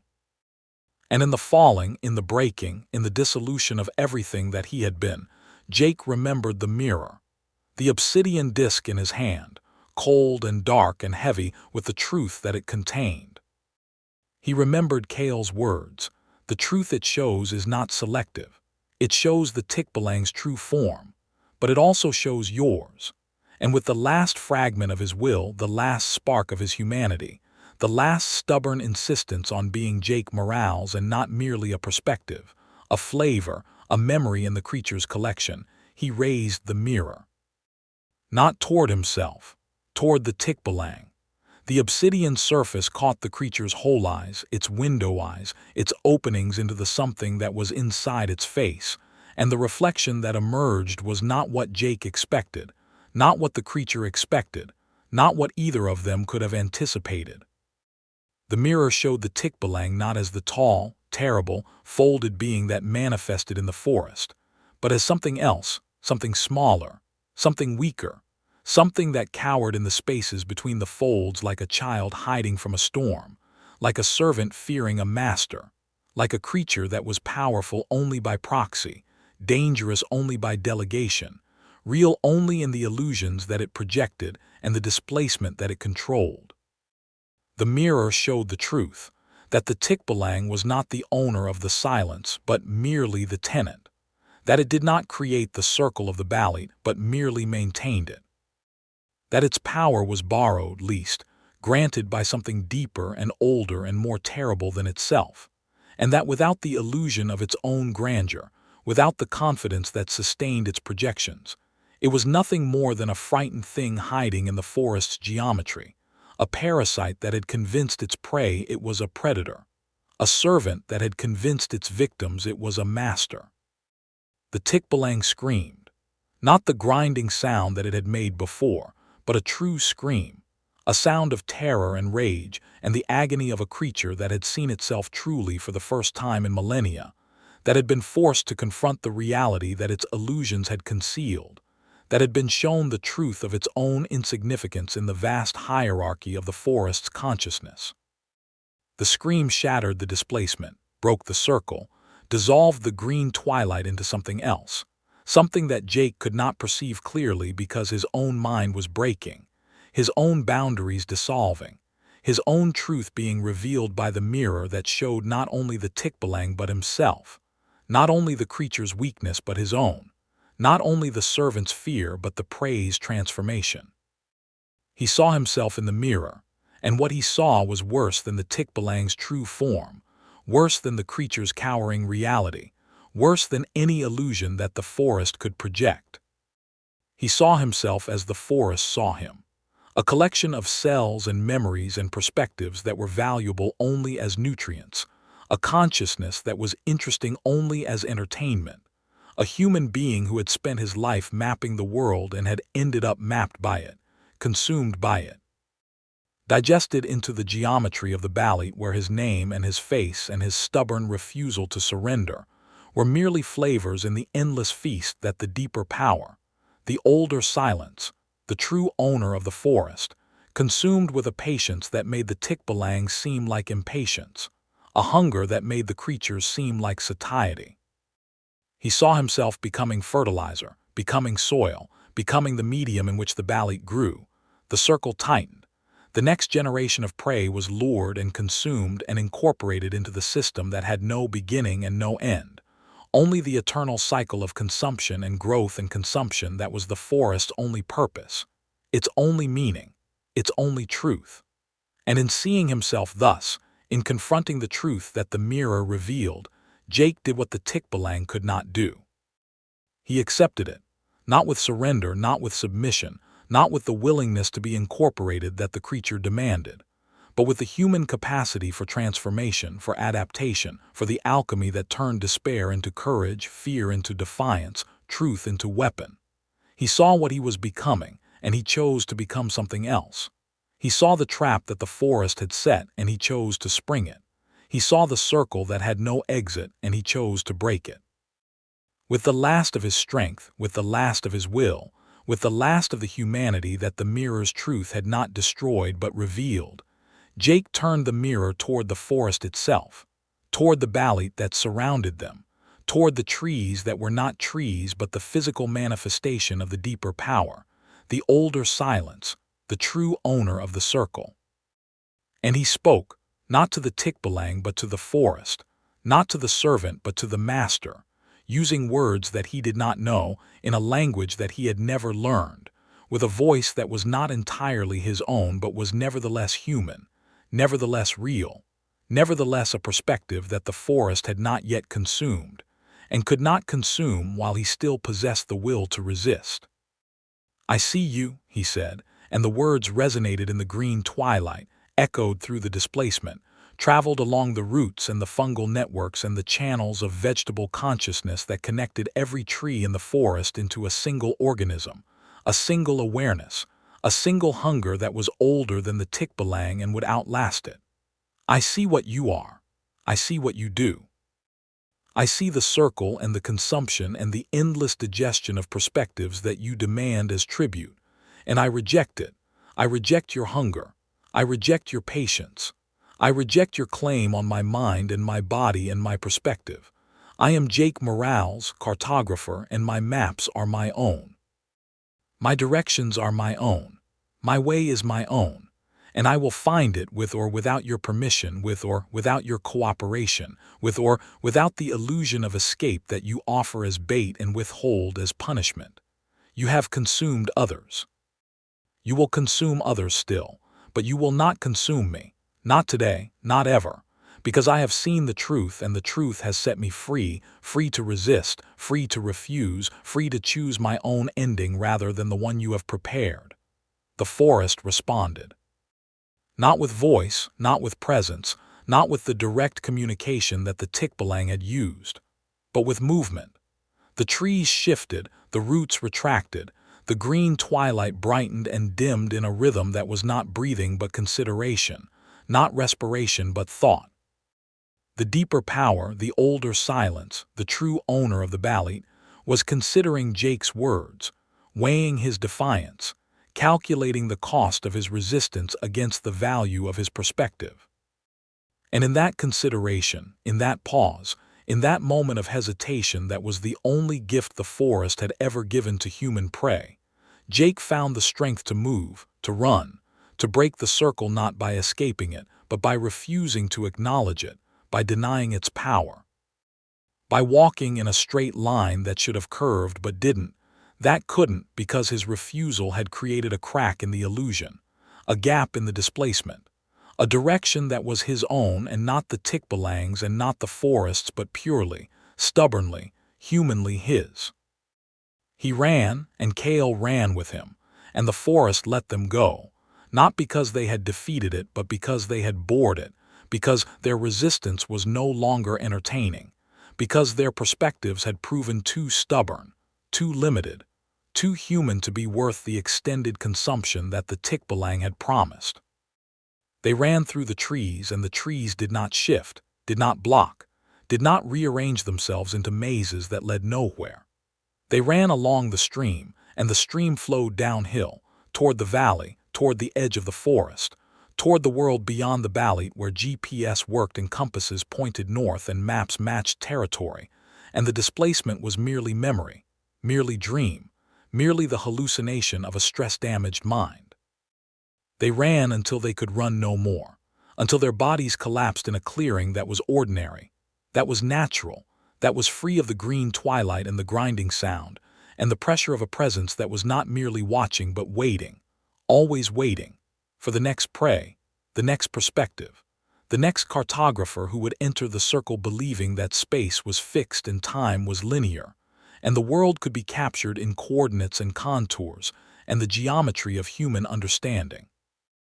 And when they woke, hours later or days, or what might have been weeks in the timeless forest, they were on the edge of a village, a real village, with people and dogs and the sound of a radio playing music that was not the forest's symphony, and the smell of cooking that was not the forest's fermentation, and the ordinary, beautiful, human chaos of a world that had not been consumed.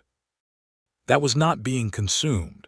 That would continue to exist in all its stubborn, limited, mappable glory long after the Tikbalang and the Balete and the deeper power had forgotten Jake Morales and moved on to other prey, other perspectives, other entertainments in the endless, patient, grinding consumption that was their only purpose and their only truth. Jake stood up, his body aching, his mind clear, his hand finding the broken compass in his pocket, the needle frozen in its final position, pointing to something that was not magnetic north but was nevertheless a direction, nevertheless a way. Nevertheless, a truth that he could follow out of the forest and back to the world where cartography was possible, where maps matched territory, where the scientific method worked, and the unexplained was merely not yet explained, and the dead zones were challenges to be met rather than traps to be escaped. He looked at Kale, who was also standing, also aching, also clear-eyed in a way that suggested the forest had released them both, had spit them out, had judged them insufficiently entertaining and cast them back into the world of the living with a contempt that was almost a blessing. "We made it," Jake said, his voice rough, his throat dry, the words emerging as a croak that was nevertheless human, nevertheless real, nevertheless his own. "We escaped." Kale looked at him, and in the guide's eyes, Jake saw something that he had not seen before, something that was not fear or resignation or the weary acceptance of a man who had survived too many encounters with the inexplicable. He saw knowledge, understanding, the clarity of someone who had seen the truth in the mirror and had accepted it, not with defiance but with integration, not with resistance but with incorporation into a self that was larger than the human, deeper than the rational, more complex than the cartographer's limited geometry. "We did not escape, Mr. Morales," Cale said, his voice soft, almost gentle, almost the voice of a parent speaking to a child who had not yet learned the lesson that experience would teach. "We were released. There is a difference. Escape is earned. Release is granted. And grants can be revoked." "What do you mean?" Jake asked, though he suspected he already knew, suspected that the truth he had seen in the mirror was still with him, would always be with him, would never let him forget what he had become, what the forest had made of him, what the Tikbalang's entertainment had transformed him into. "I mean," Cale said, "that the Tikbalang is still watching, the forest is still hungry, and the circle is still turning. We are not free, Mr. Morales. We are merely on loan, and the debt will come due."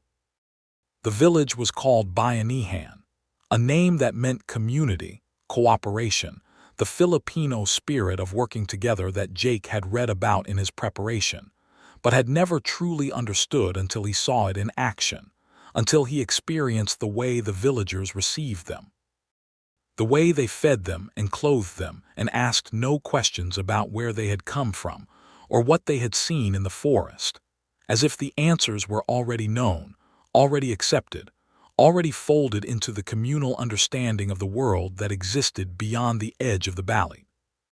They were given a hut, a small structure of bamboo and nipa palm that smelled of cooking smoke and dried fish, and the particular sweetness of tropical decay that was not unpleasant but merely ancient, a smell that suggested the hut had stood for generations and would stand for generations more. Indifferent to the human lives that passed through it, the human dramas that unfolded within its walls, the human fears and hopes and desperations that were as brief as mayflies compared to the patience of the bamboo and the endurance of the palm. Jake sat on the woven mat that served as bed and chair and floor, his body clean for the first time in days or weeks, his stomach full of rice and fish and the bitter vegetables that the forest provided, his mind racing with the need to understand, to explain, to map what had happened to him in terms that would fit into his journal, his book, his career, his life. But the mapping failed. The experience resisted coordinates, refused measurement, defied the scientific method that had been his religion and his salvation and his prison. He could not draw the Tikbalang's form without his hand trembling, could not describe the displacement without his language dissolving into metaphor, could not explain the mirror's truth without sounding insane, without crossing the boundary that separated the respected cartographer from the raving madman, the explorer from the lost soul, the survivor from the victim. Cale sat with him or near him or across from him. The hut was small enough that distance was meaningless, that companionship was inevitable, that the guide's presence was as constant as the forest's attention had been, though less oppressive, less hungry, less entertained by Jake's struggles. "You should rest," Cale said, his voice soft, his eyes no longer greenish in the ordinary light of the village, no longer bark-like in texture, but merely tired, merely old, merely the eyes of a man who had seen too much and spoken of it too little. "Your body needs recovery. Your mind needs silence. The Tikbalang's games are exhausting, even for those who resist. Especially for those who resist." "I need to understand," Jake said, his voice rough, his hands moving automatically to his pocket where the broken compass rested, a talisman that was also a wound, a reminder that was also a burden. "I need to make sense of what happened. I need to find the explanation, the rational account, the scientific framework that will allow me to write the book, to tell the story, to restore my reputation and my sanity and my belief that the world is mapeable, that space is fixed, that I am not crazy." You are not crazy, Kale agreed, and the agreement was not condescension but acknowledgement, not comfort but confirmation. But you are also not unchanged. The forest leaves marks, Mr. Morales. The Tikbalang leaves marks. And those marks are not scars that heal but connections that persist, threads that link you to the creature's perception, to the displacement's geometry, to the circle that you believe you have escaped but that you have merely expanded. The circle is not a place, Mr. Morales. It is a condition. And you carry it with you now, in your mind, in your dreams, in the spaces between your thoughts where the grinding sound waits and the green twilight lingers, and the Tikbalang's attention focuses on you with the patience of a predator that has been granted extended credit on its entertainment. Jake looked at him. At the guide who had become something else during their time in the forest, who had revealed knowledge and courage, and a transformation that suggested he was not merely human, but something that had been touched by the deeper power, marked by the older silence, claimed by the true owner of the Balete in ways that went beyond the Tikbalang's temporary consumption.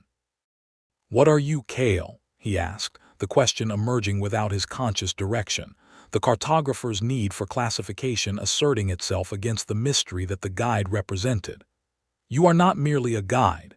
You know too much. You survived too completely. You speak of the forest as if it were a person, a consciousness, a being with intentions and desires and the capacity for bargain. What are you, really?"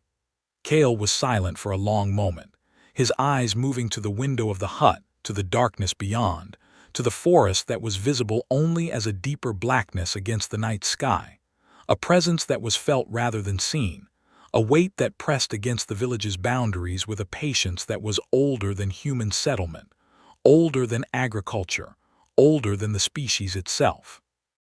"I am a survivor," he said finally, his voice barely audible above the night sounds of the village, the dogs barking and the insects chirping, and the distant sound of a radio playing music that was both familiar and strange, both human and other. "I entered the Balete 20 years ago, Mr. Morales. I was younger then, braver, more foolish. I believed, as you believe, that the forest could be navigated, that the Tikbalang could be avoided, that the displacement was merely legend and the circle merely metaphor. I was wrong. The creature found me as it found you. It played with me as it played with you. It offered me incorporation, expansion, the addition of my perspective to its own, and I refused as you refused. But my refusal was different from yours. I did not have the mirror. I did not have the truth. I had only my own stubbornness, my own fear, my own desperate need to survive that was not defiance but merely the animal instinct to persist. And the Tikbalang, finding my perspective limited, my entertainment value low, my resistance merely mechanical rather than meaningful, released me. But not completely, not cleanly. It left a thread, a connection, a tether that binds me to the forest's consciousness, that allows me to perceive what others cannot perceive, to know what others cannot know, to guide them into the Balete and sometimes, rarely, to guide them out again. I am the Tikbalang's servant, Mr. Morales. Not by choice but by survival, not by allegiance but by debt.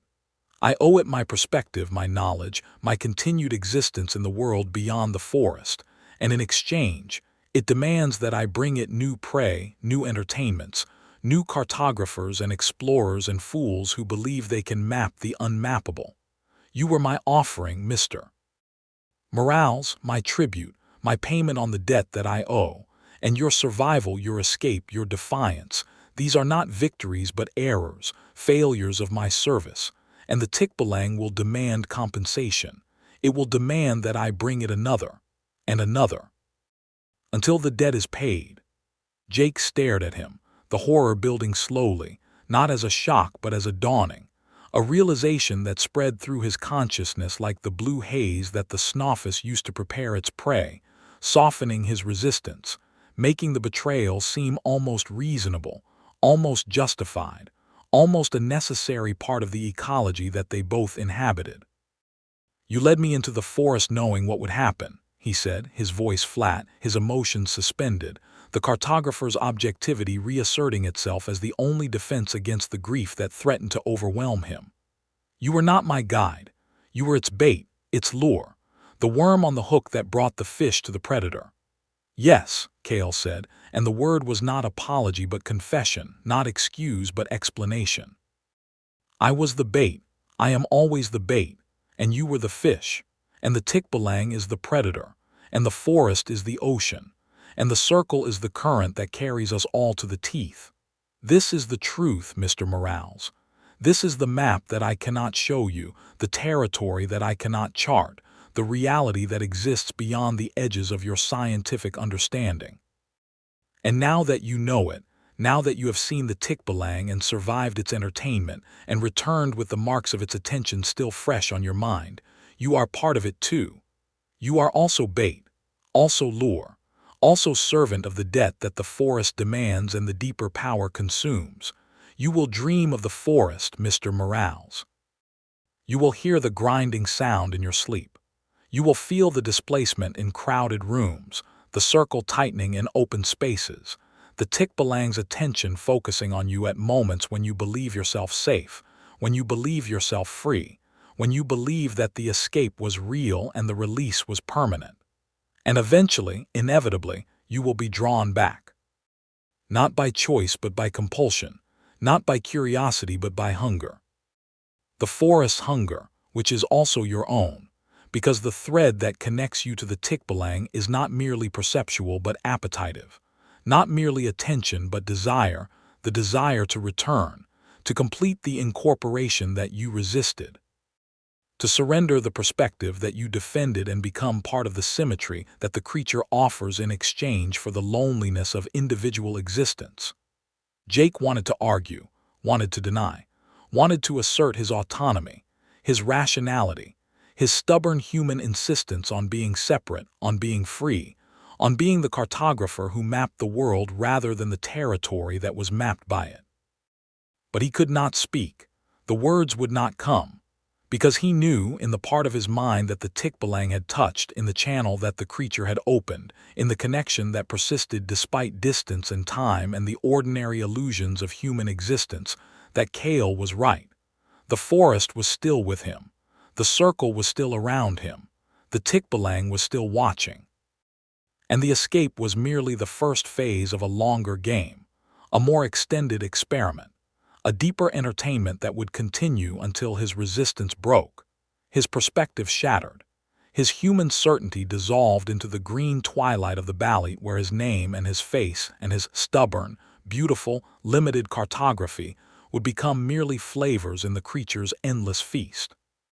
He sat in the hut, in the village, in the world that he had believed was real, and he felt the tears running down his face, and he felt the broken compass in his pocket, and he felt the Tikbalang's attention like a weight on his chest, like a hand on his shoulder, like a lover's breath against his neck, patient and hungry and absolutely certain of eventual consumption. "What do I do?" he whispered, the question not directed at Cale but at the forest, at the creature, at the deeper power that owned the silence and determined the way. "What can I do?" "You can run," Cale said, his voice soft, almost tender, almost the voice of a father speaking to a child who had not yet learned the lessons that pain would teach. "You can leave the Philippines, leave Asia, leave the hemisphere. You can go where the Balete do not grow, where the Tikbalang cannot reach, where the displacement is merely legend and the circle merely metaphor. But the thread will follow you, Mr. Morales. The connection will persist. The hunger will grow. And eventually, you will hear the grinding sound in a crowded street in London, in a quiet apartment in New York, in a desert that contains no trees but contains the memory of trees, the ghost of the forest, the echo of the green twilight that exists not in space but in mind. And when you hear it, you will know that the Tikbalang has found you, that the circle has expanded to include you, that the escape was merely the first movement of a dance that has no end. "Then I will fight," Jake said, his voice strengthening, his hands clenching, the stubbornness that had carried him through the Mojave and the Balete and every other impossible situation in his life, reasserting itself against the despair that Kale's words had induced. I will find a way to break the thread, to sever the connection, to destroy the Tikbalang and the deeper power, and the entire system of consumption that the forest represents. I will map it, Kale. I will understand it, and I will defeat it. Kale smiled, a sad old smile that held no mockery but only pity, the pity of a man who had heard such declarations before and had learned that declarations were merely words, that words were merely breath, that breath was merely the prelude to the grinding sound that consumed all words and all breath and all declarations of defiance. Then you will need the mirror, he said, the obsidian mirror that showed you the truth. It is not merely a weapon, Mr. Morales. It is a key to the spaces between the folds, to the circles within the circles, to the deeper layers of the forest's geometry where the Tikbalang is weak and the older power is accessible and the bargain that you seek might be possible. But the mirror is dangerous. The truth it shows is not selective. And the deeper you look, the deeper you go, the more of yourself you will lose in the looking and the going, in the search for a victory that the forest has never granted and will never grant to any human who enters its circle. Where is it? Jake asked, his hand already reaching for his pack, his body already preparing to move, his mind already framing the strategy, the plan, the map that would lead him back to the forest and through it, and beyond it to the confrontation that Kale described. The mirror is where you left it, Kale said. In the balete, in the circle, in the space where the Tikbalang's attention is strongest and its defenses are weakest. You must go back, Mr. Morales. You must enter the forest again. You must find the mirror and use it to look deeper than you looked before, to see truths that are more terrible than the truth of the Tikbalang servitude, to confront the older power and bargain for your freedom with a currency that it accepts and you possess. What currency? Jake asked, though he suspected the answer. Suspected that the price would be higher than he could pay, that the bargain would cost more than survival, that the freedom he sought was merely another form of servitude, another thread, another tether that bound him to the forest in ways that he could not escape because escape was not a direction but an illusion, not a destination but a delusion. Your perspective, Kale said, your map, your stubborn, limited, beautiful human certainty that the world can be measured and understood and controlled. The deeper power does not want your body, Mr. Morales. It does not want your flesh or your blood or your bones. It wants your mind, your way of seeing, your cartography. And if you offer it willingly, if you surrender your perspective not as a victim but as a gift, not as consumption but as exchange, then it might grant you the freedom you seek. Not from the forest, never from the forest, but from the Tikbalang, from the entertainment, from the extended experiment that the creature is conducting with your life. You will become part of the deeper power's perception, Mr. Morales. You will add your map to its map, your directions to its directions. And in exchange, you will be released from the circle that the Tikbalang controls, elevated to a level of the forest's geometry where the creature cannot reach you, where its illusions do not penetrate, where its grinding sound is merely echo and its green twilight merely memory. It is not freedom, Mr. Morales. It is transformation. Not escape but transcendence, not survival but evolution. And it is the only offer that the forest has ever made to human prey, the only bargain that it has ever accepted, the only currency that it values above all others. Jake sat in silence, the hut around him, the village beyond, the forest waiting, the Tikbalang watching, the deeper power considering. And he felt the weight of the choice that Kale described, the burden of the bargain that was not bargain but surrender, not exchange but consumption disguised as elevation, not freedom but another form of imprisonment in a system that had no exits, only different levels of entrapment. And he felt, too, the compass in his pocket, the broken compass, the needle frozen in its final position, pointing to something that was not magnetic north but was nevertheless a direction, nevertheless a way, nevertheless a truth that he could follow if he had the courage to trust it, to follow it, to allow it to guide him through the displacement, and the illusion and the grinding sound to a destination that his cartographer's mind could not predict, but his human heart could desire. "No," he said, and the word was soft, almost gentle, almost a whisper. But it was firm, it was certain. It was the final assertion of a self that refused to be consumed, refused to be incorporated, refused to be elevated or transformed or evolved into something that was not Jake Morales. Cartographer, human being, stubborn, limited, beautiful individual who mapped the world and was mapped by it, and who insisted, against all evidence, against all logic, against all the power of the forest and the Tikbalang and the deeper silence that owned them both, on the right to be free. "No," he said again, louder now, stronger, the word emerging as a declaration, a manifesto, a map that showed the way not to the forest's center but to its edge, not to the deeper power but to the surface world, not to transcendence but to the ordinary, flawed, mortal, precious existence that was his birthright and his responsibility, and his only remaining defense against the consumption that awaited.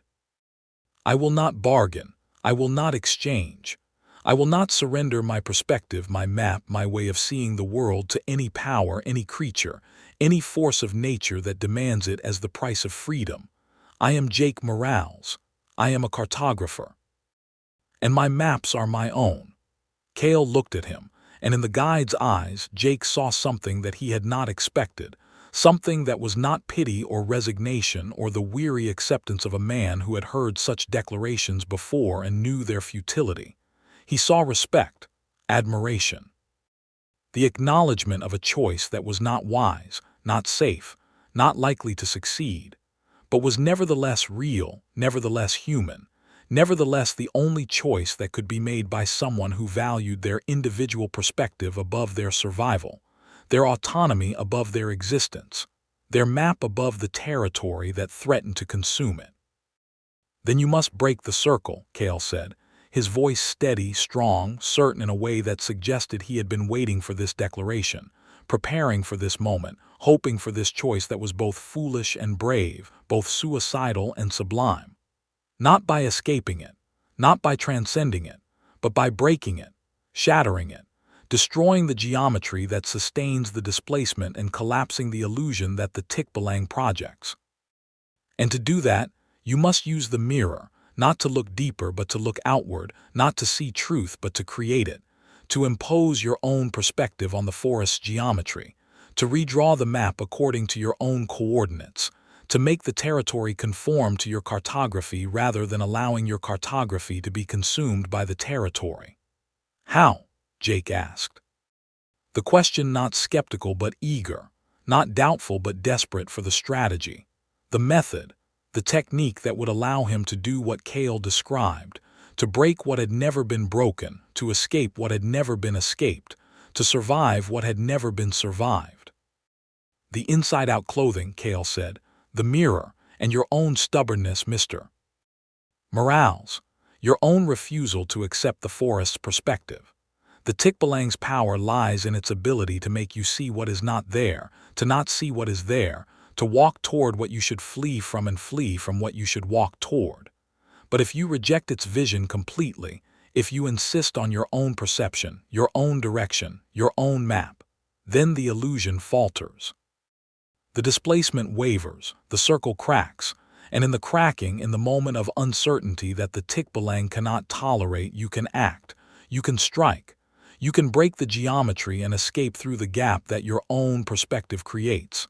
But the mirror is in the forest," Jake said, "in the circle, in the place where the Tikbalang's attention is strongest." "Yes," Cale agreed, "and you must go back for it. You must enter the circle again, find the mirror and use it to break the illusion from within. It is the only way, Mr. Morales, the only path, the only direction that leads out rather than deeper." Jake stood, his body aching, his mind exhausted, his spirit battered by the experiences of the past days or weeks or months, and he looked at the door of the hut, at the darkness beyond, at the forest that waited with the patience of a predator that had already eaten and was merely waiting for the digestion to complete, the entertainment to resume, the next phase of the experiment to begin. And he felt with a certainty that was not rational but was nevertheless real, that Cale was right, that the mirror was the key, that the return was necessary, and that the only way out was through. He picked up his pack, his hand finding the broken compass one last time, feeling the needle frozen in its final position, and he whispered to himself, to his father, to the memory of a time when direction was certain and maps matched territory, and the world was not a forest of consuming consciousness but merely a place to be explored. Follow the needle. Find your way back. Then he walked out of the hut, into the darkness, toward the forest, toward the circle, toward the Tikbalang and the mirror and the breaking that would either free him or consume him completely.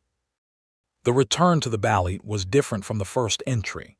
Jake knew what to expect now, knew the signs of displacement, the symptoms of illusion, the strategies that the Tikbalang used to confuse and consume its prey. He wore the inside-out clothing that Cale had provided, the seams exposed, the labels hidden, the surface that should have faced the body now facing the world in a reversal that was both symbolic and practical, a confusion of the creature's perception that allowed Jake to move through the forest with a partial immunity to the illusions that surrounded him. He walked slowly, carefully, his feet finding the path that was not a path, his eyes seeing through the green twilight to the structures beneath, the geometries that the Tikbalang imposed, and that his inside-out clothing allowed him to perceive as constructions rather than realities, as illusions rather than truths. The forest shifted around him, the trees moving, the stream reversing, the landmarks changing, but he maintained his direction, his focus, his stubborn insistence on moving in a straight line that should have curved but didn't, because his perspective was his own, and the Tikbalang's power could not fully penetrate the confusion that the inside-out clothing created. He walked for hours or days, or what might have been weeks in the timeless green twilight, and gradually, he felt the displacement weakening, the illusion faltering, the circle cracking under the pressure of his persistent, stubborn, human refusal to accept the forest's geometry. And then he found it, the mirror, the obsidian disc that he had dropped in his flight, that had fallen in the moment of the Tikbalang's scream, that had lain in the moss and the roots and the fungal networks of the forest floor, absorbing the green twilight and converting it into the darkness that was not absence but depth, not emptiness but potential. He picked it up, his hand closing around the cold stone, and he felt the connection form, the channel open, the link between his perception and the mirror's truth re-established with a force that made his vision blur and his mind spin and his body tremble with the power of what he held. The Tikbalang knew he was there. He felt its attention focus, felt its amusement return, felt its grinding breath approach through the displaced space of the forest, not with anger but with delight, with the pleasure of a predator whose prey had voluntarily returned to the trap, whose entertainment would continue, whose perspective would eventually be added to the collection. But Jake was ready. He had planned in the village, in the hut, in the hours of walking through the confused geometry of the forest. He knew what he had to do. He raised the mirror, not toward the Tikbalang, not toward the deeper power, but toward himself. And he looked. He looked at his own reflection, his own truth, his own form as the forest saw it, and what he saw was terrible and beautiful and utterly, completely human. He saw a man who had been broken and remade, consumed and regurgitated, mapped and remapped, but who had never lost the core of himself, the stubbornness, the refusal, the cartographer's insistence that the world could be understood and directed and navigated even when the navigation led nowhere, even when the direction was meaningless, even when the map was all that remained of a territory that had been consumed by the forest's hunger. He saw the thread that connected him to the Tikbalang, the tether that the creature had left, the connection that persisted despite distance and time and the illusions of escape. And he saw, too, the way to break it. The mirror showed him not only the truth but the geometry of the truth, the structure of the connection, the coordinates of the thread that linked him to the creature's perception. And in seeing the geometry, in understanding the structure, in mapping the connection that the Tikbalang had imposed, Jake found the weakness, the flaw, the crack in the illusion that was wide enough for action, for decision, for the final breaking of the circle. He turned the mirror, not toward himself but toward the Tikbalang, and the creature screamed, not with rage but with fear, not with hunger but with the terror of a predator that has finally encountered prey it cannot consume, an illusion it cannot penetrate, a perspective that refuses to be incorporated. The mirror reflected not the Tikbalang's form but its geometry, not its appearance but its structure, the folds in space that allowed it to displace, the circles in time that allowed it to persist, the connections to the deeper power that allowed it to exist. And in the reflection, the Tikbalang saw its own vulnerability, its own servitude, its own dependence on the forest's consciousness for the power that it wielded. It saw the truth, that it was not the master but the slave, not the predator but the tool, not the owner of the silence but merely the one who maintained it for a power that was older and deeper and more terrible than itself. The scream continued, and the displacement shattered, and the green twilight dissolved into something else, something that was neither forest nor city but merely absence, merely void, merely the space between the folds where the Tikbalang hid when it was not manifesting, where it cowered when its illusions failed, where it waited for the deeper power to restore it, to reconstitute it, to send it back into the world with renewed strength and renewed hunger and renewed patience for the entertainment of consumption. Jake stood in the void, the mirror in his hand, his inside-out clothing the only material thing in a space that was not space, and he felt the deeper power's attention focus on him, not with hunger but with curiosity, not with demand but with appraisal. The true owner of the silence considering whether this human was worth the effort of consumption, whether this perspective was valuable enough to pursue, whether this cartographer's stubbornness was entertaining enough to justify the extended experiment that the Tikbalang had proposed. And in the consideration, in the pause, in the moment of hesitation that was the only gift the deeper power had ever given, Jake acted. He broke the mirror. He shattered the obsidian disk, not with a blow but with a thought, with a will, with the absolute refusal to be reflected, to be mapped, to be incorporated into any perception other than his own. The mirror shattered and the void shattered with it, and the connection that linked him to the Tikbalang snapped like a thread pulled too tight, like a tether stretched too far, like the bond between predator and prey that breaks when the prey refuses, absolutely and finally, to be consumed. And Jake fell. Not through space but through time, not through the void but through the memory of the forest, through the green twilight and the grinding sound and the displacement and the illusion, and all the experiences of the balete that were now breaking, shattering, dissolving around him like ice in spring, like fog in sun, like the dreams of a creature that had finally, irrevocably, lost its prey.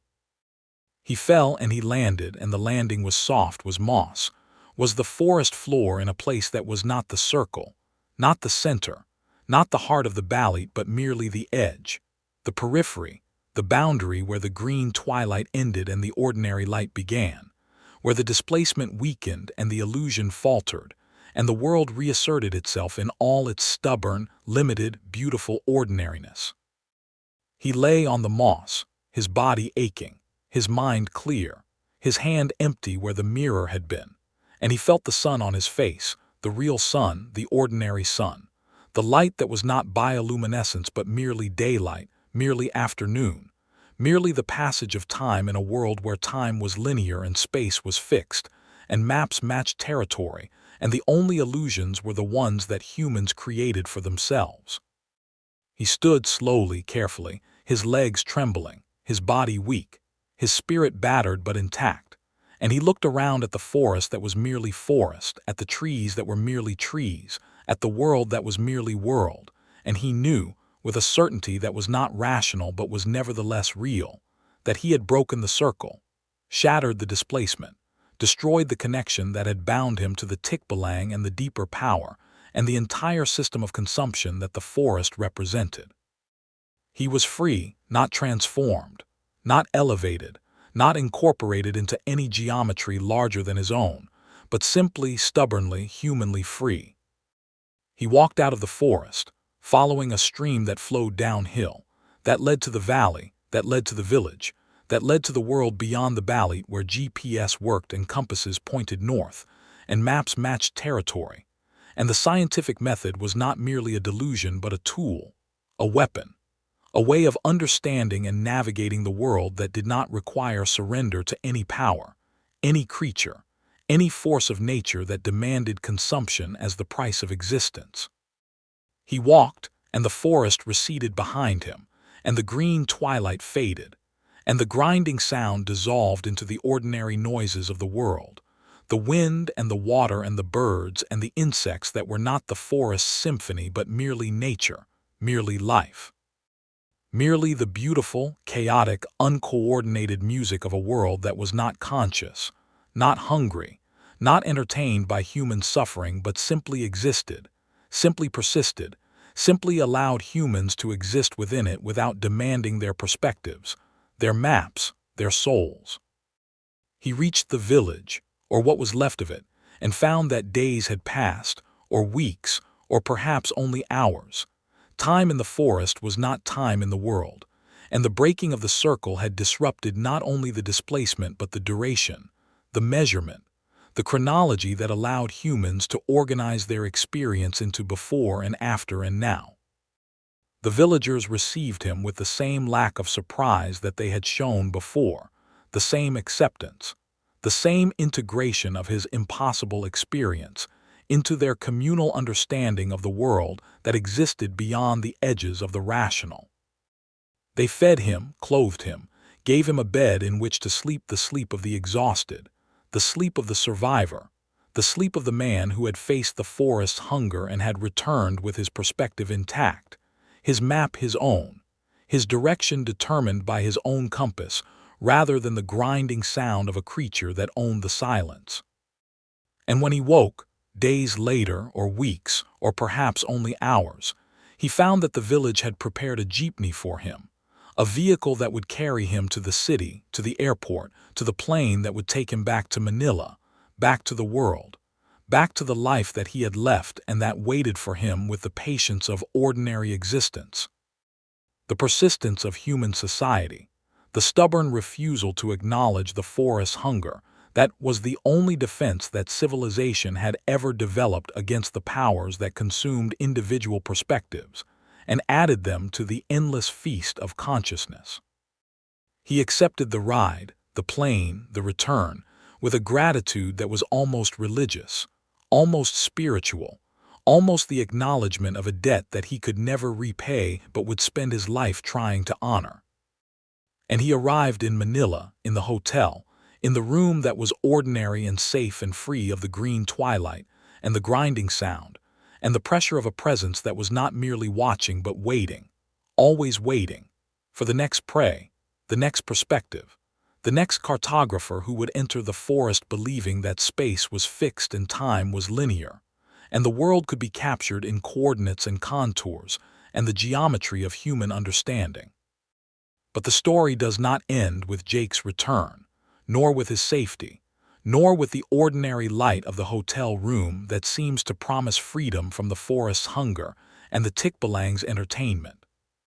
The story ends where it began, with a man sitting on the edge of a bed, scrubbing horse manure and coarse black hair from the seams of his boots, not because he is disgusted, but because he can still hear the hooves galloping inside his own bedroom, can still feel the pressure of the Tikbalang's attention, can still sense the thread that connects him to the creature's perception, despite the breaking of the circle, the shattering of the mirror, the severing of the connection that he believed he had achieved. Because the circle was not broken, not completely, not irrevocably. The mirror was shattered, but its pieces still reflect. The connection was severed, but its ends still twitch.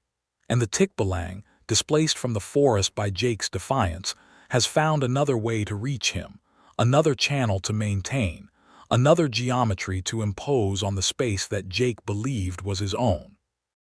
The hooves gallop not in the forest but in the city, not in the green twilight but in the artificial light of the hotel room, not in the displacement of the Balete but in the ordinary space of Manila where the creature's power should not reach, should not penetrate, should not exist. But it does exist, it does reach, it does penetrate.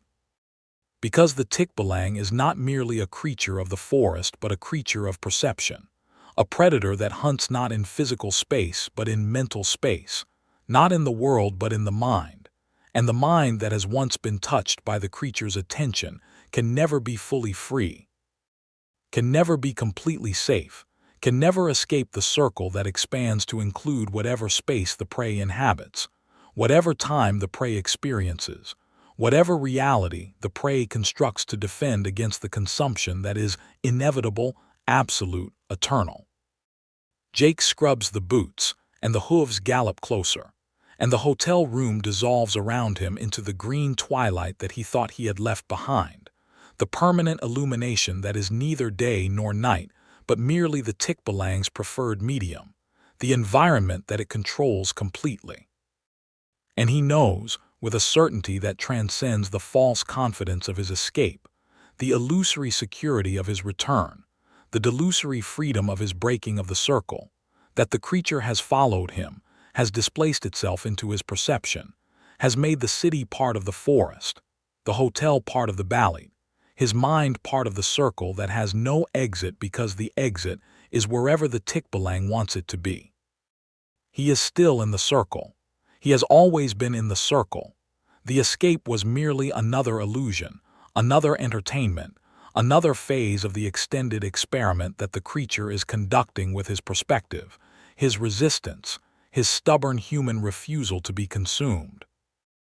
And the breaking of the mirror, the severing of the connection, the shattering of the displacement, these were merely moves in the game, gambits in the match, temporary victories that the Tikbalang allowed in order to make the eventual defeat more entertaining, more instructive, more flavorful.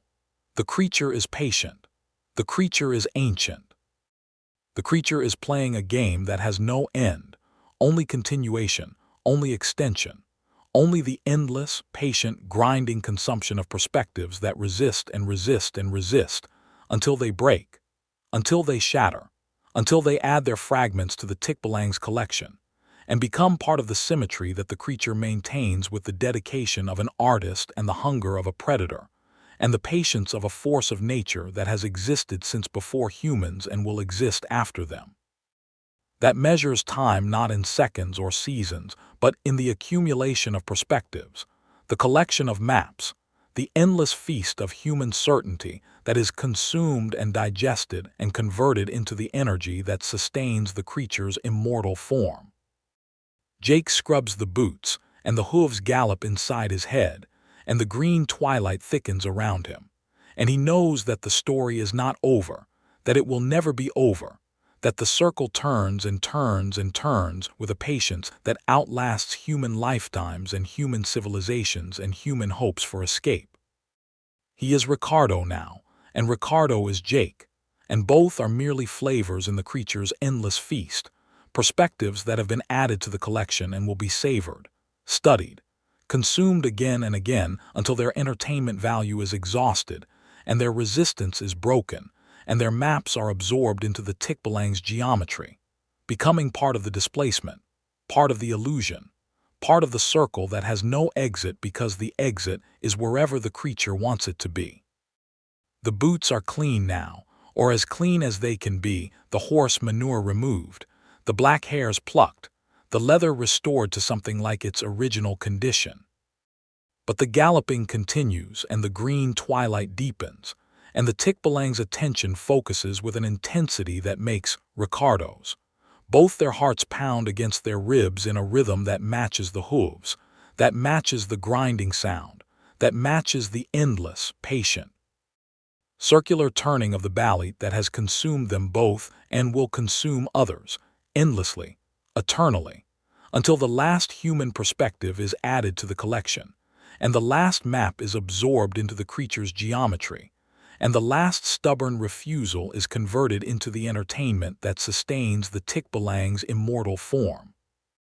The boots wait on the windowsill, and the city roars outside, and the hotel room is empty. And the man who sits on the edge of the bed is not one man but many. Not Jake or Ricardo, but both and neither.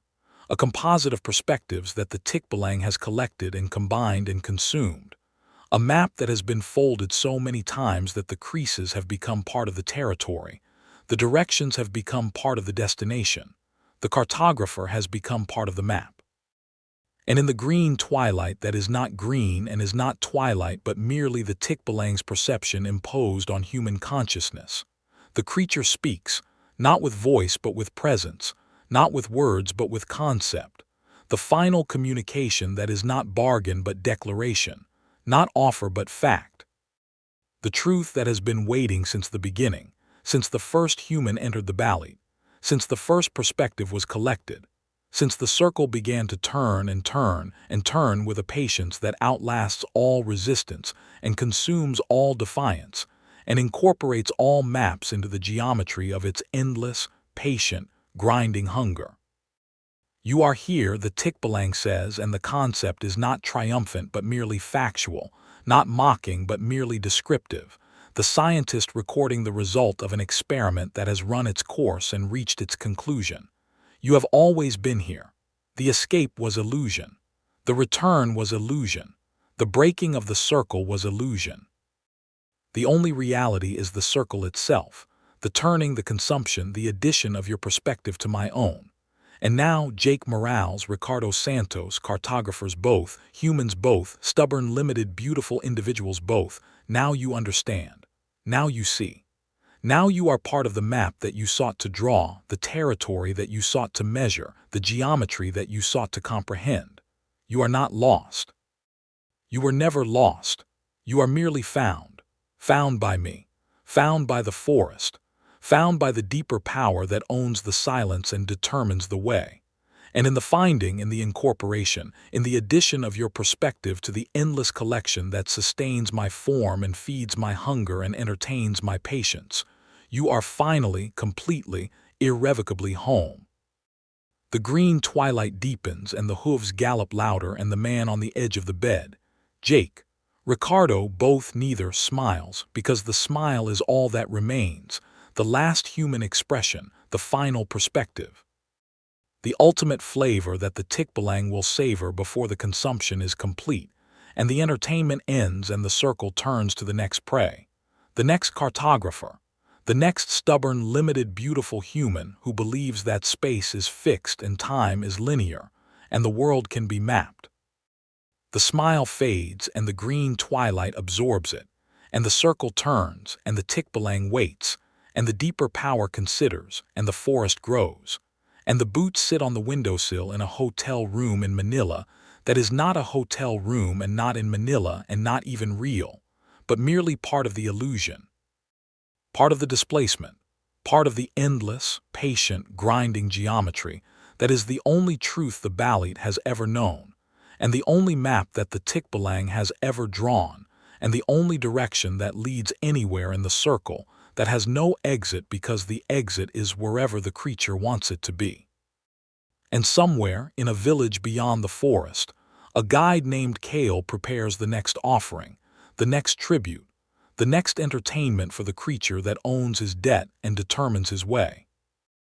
And somewhere, in a hut on the edge of the green twilight, a man scrubs boots that will never be clean, listens to hooves that will never stop galloping, and waits for the circle to turn again, for the Tikbalang to speak again, for the deeper power to consider again whether this perspective, this map, this stubborn, limited, beautiful human certainty is worth the extended experiment, the continued entertainment, the endless patient grinding consumption that is the only fate and the only freedom and the only truth that the forest has ever offered to those who enter its circle and hear its silence and learn, finally, that the way out is merely another way in, and the map is merely another territory, and the cartographer is merely another map, and the circle turns and turns and turns forever, always, without end.